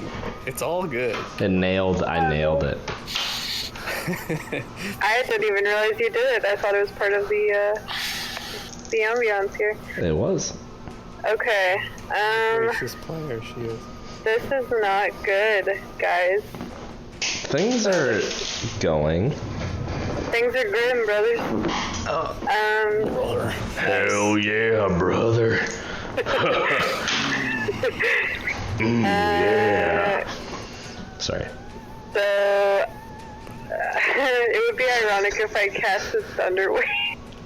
Oh my god. If the reason he died was... I'm just kidding. Okay. Just to hit Helena and Gudrun. Help man. So if I did try to go, it's too much rough terrain, huh? To get here. And I couldn't really stand To get where where? he's at. So, yeah, well, I can't really go anywhere because they're all standing here. To stand where Booyo is. Yeah, no. Okay. But he's so small, he doesn't take up any room. Yeah, but it'd be 5, 10, 15, 20, 20, 30, 35, 40. Tiny, it might be. If different. she had 45 feet of movement, she could get to the other end of the ghoul creature, Dang. ghoulish creature. Wheel. I guess I could come. I really don't know how I can help. I could come over by Adonis. That would be helpful. Okay, I'll come over. Stop laughing at my. The creature can't react either. Yeah, I'll just come over here and try to attack this guy right here in front of me. Advantage. What? Look at you. With, acid breath. Oh, I don't know. Oh, no, you're right behind him. Oh. Yeah. Yeah, I'll just attack him with my dagger. You already cast Acid Breath for today. You're right. I haven't checked. I attacked it with a dagger. I got 17. Do it with 17 advantage hits. anyway, just in case it's Yep, critical. yep, roll again in case you get critical. Yep. Oh, okay. Just in a d20. I got No. a 21 this time, so... Oh, hits. Alright. We've got a 6 Ooh, damage. 6 Piercing. points of piercing damage. Yas. Yeah. So you, actually the creature's definitely facing Adonis. So you just kind of start stabbing it in the kidneys from behind. It doesn't look good. It's prison style. There's quite a few creatures struggling here. All right, Booyo, I need you to make a death save. Here we go, Booyo. Believe in you, Boo. Hey! What'd you get? The gods have prospered upon us. There you go. We all cheered before you told us because we can see it. As you were cheering. And our podcast viewers cannot see it. Oh no. 15. It's 15. Everybody is. Fuck 'em. All right. The creature is going to go ahead and attack you, Adonis, after telling such a bad joke and making it roll on the ground. It's feeling ashamed. It's a natural 1. Oh my gosh. Look at you little misser. It's still kind of smirking and it can't focus, and it tries to swing at you and nothing happens. Here, another one. Adonis, it's your turn. So. If it wasn't a waste of a spell, I'd tell you another joke. But shocking grasp. All right, go ahead and make a melee attack. Yeah, it gets advantage. Right? No. I don't know. If it should, yeah, it does. Okay, 13. That hits. And 4 for damage. 4 lightning damage to creepy creature. They're both looking rough, but And then I'm going to just kind of move back a little. All right. It can't take its reaction, so yep. So you take a step back. Helena will burn her 3rd first level spell to heal up Booyo. Who cannot get out of paralyzed. That's 10 points of healing again. Alrighty then. We have hope this time. We have hope. Booyo, we'll see how. Oh, shit. We'll see how the dice roll. I did that wrong. You should have 6 wounds. We'll get rid of unconscious, and we'll see how it goes, as this creature next to you will go ahead and attack at advantage. That's a 19 to hit. Oh my lord. That happened Critical hit. It is automatically a critical, so... Critical hit. Stop. Helena, what are you doing? You should just attack it. 8. Okay. 13 points of piercing damage. And at least move out of the fucking way after you cast it, but that's just me Trying to help you. as the internet viewer. I'm just trying to help. Oh, it wasn't me who said it, sorry. I'm sorry. I was It was the viewer. They said, actually, if I would have done it. I was just trying to be helpful. Oh boy. Sorry, Booyo. I love how innocent. Oh boy. Booyo's unconscious. He doesn't hear jeez. any of it. Oh. Yeah, make sure you mark that save off. At least I tried to pick you up instead of thunder waving all of us down. Thunderwave might have killed the opponent. I had 1 save already. Alright, Gudrid, it's your turn. Alright, is there any way I can... How much motion is... Or how much... It's 5 for rough terrain, right? And then 5 for each block, right? Like 5, 10, 15. Well, it's 5 for each block, so rough terrain would be 10 to get through rough terrain. So to get to Helena's space would be 10, to get to Booyo's space would be 20, to get to the ghoul space would be 30, and past it. Ghoulish creature. They're very close to ghouls. Dash. But Yep. Yeah, then you could use your action to dash, and you could move through all of them to get to the other side. Hell yeah, brother. Let's go. Hell yeah, brother. And with your dark vision, you're able to see this entire room. I don't care that this battle's almost over. I'm mad. I'm mad at Buyo. I'm mad at everything. Rage. Oh wait, is that my action? Already used it? No, that's your bonus action. Rage is the bonus action. Oh. Rage. You go ahead. Great axe with advantage. You can't attack. You can rage though. I'll attack instead of rage. Rage is a bonus action. Attack is not a bonus action. I will rage.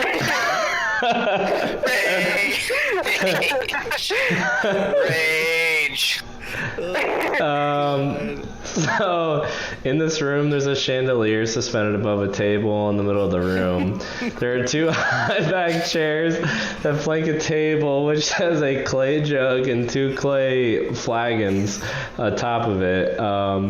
Iron candlesticks stand in 2 corners. Their candles long since melted away.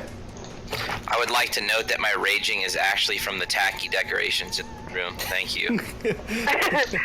Perfect.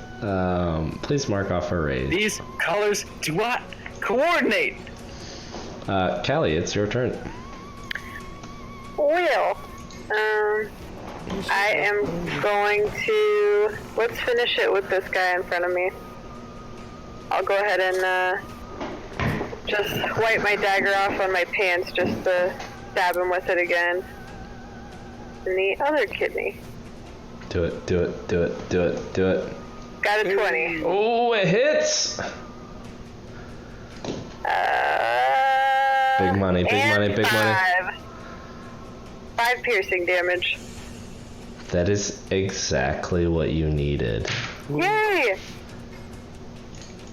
So, as you had already started with the kidneys, you just keep going and you pull your dagger up its spine, and you just watch as you sever all these just nerve connections, and it loses all of its motor skills. Oh boy. And you basically just remove the spine from its back, and it falls lifeless in front of you. Adonis, I did a thing. Wow, I'll write that down. Buyo, you can make another death save. I don't know if I can write anything. Where's my pen? Who? Oh, that's Natty 20. 2 successes! Oh, sorry. Who killed the worm creature? Wait. I think I did. Yeah. Buyo? Yeah. Buyo killed Wormy Boy. Okay, just wondering. Callie killed everything else, don't worry. That's not true. Helena killed the yellow thing. Doesn't count. Wait, the yellow thing? Yep. Never mind. Adonis, it's your turn. The wet nurse. What the hell? Adonis! I look around. I wonder, what the hell is this shit? So with your candle, you're able to see a room that is festooned with moldy skeletons that hang from rusty shackles against the wall. There's a wide alcove in the south wall that contains a painted wooden statue, carved in the likeness of gaunt, pale-faced man wearing a voluminous black cloak. His pale left hand is, excuse me, I'm sorry. His pale left hand resting on the head of a wolf that stands next to him. In his right hand, there's a smoky gray crystal orb. I would like Take to the orb. There's closely observe this, statue wolf thing. There's a passageway to the west, by the way. Yeah. So you can walk up to the wolf and the pale figure. Are you looking it over? What are you doing? Well, I don't know. Do I notice any symbols, any information, or notice anything? Go ahead and make an investigation check. Okay, I mean, I'll toss around an investigation toss. 18. So this wooden statue is sort of a just a tribute to something. So it's a shrine of worship, but other than that, you can't really tell what the purpose Having of no the respect statue for is. worship, can I try to take the orb? Yes, you can. Give So Adonis, go ahead and, well, I think I have something to put for you.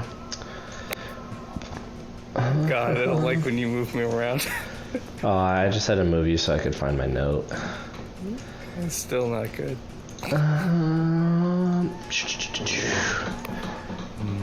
Crystal orb is now in the inventory. Oh yeah. Helena is going to cast poison spray on the creature. It makes a save as a natural 1. Wait, does Buyo have health? So it fails. No, Buyo does not.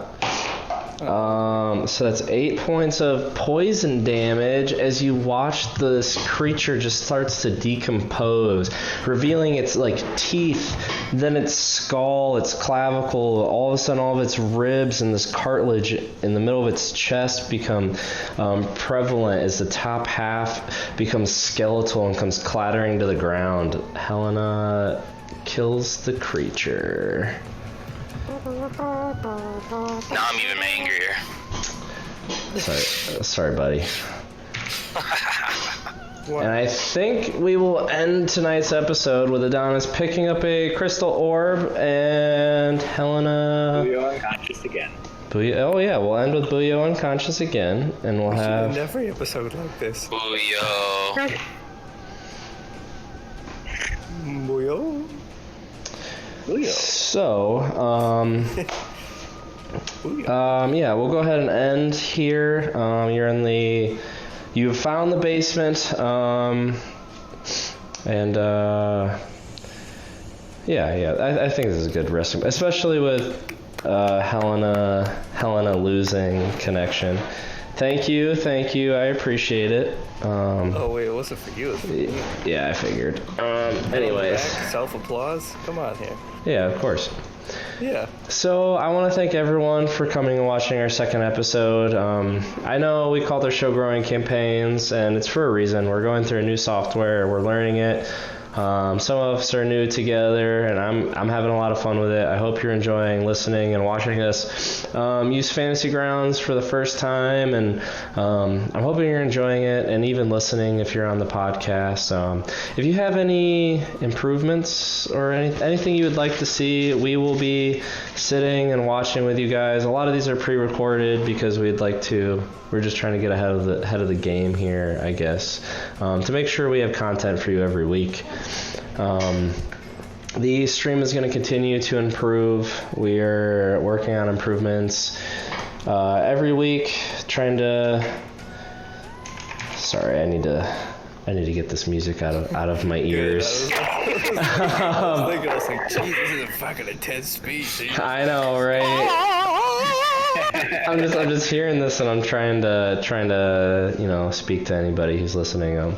I'm enjoying playing this game. I'm hoping everyone's enjoying listening. I said one too many times, so. With that, I will happily say goodnight, and I hope I see you for episode 3. Tune in and. Good night, and Buyo Buyo. Buyo Buyo.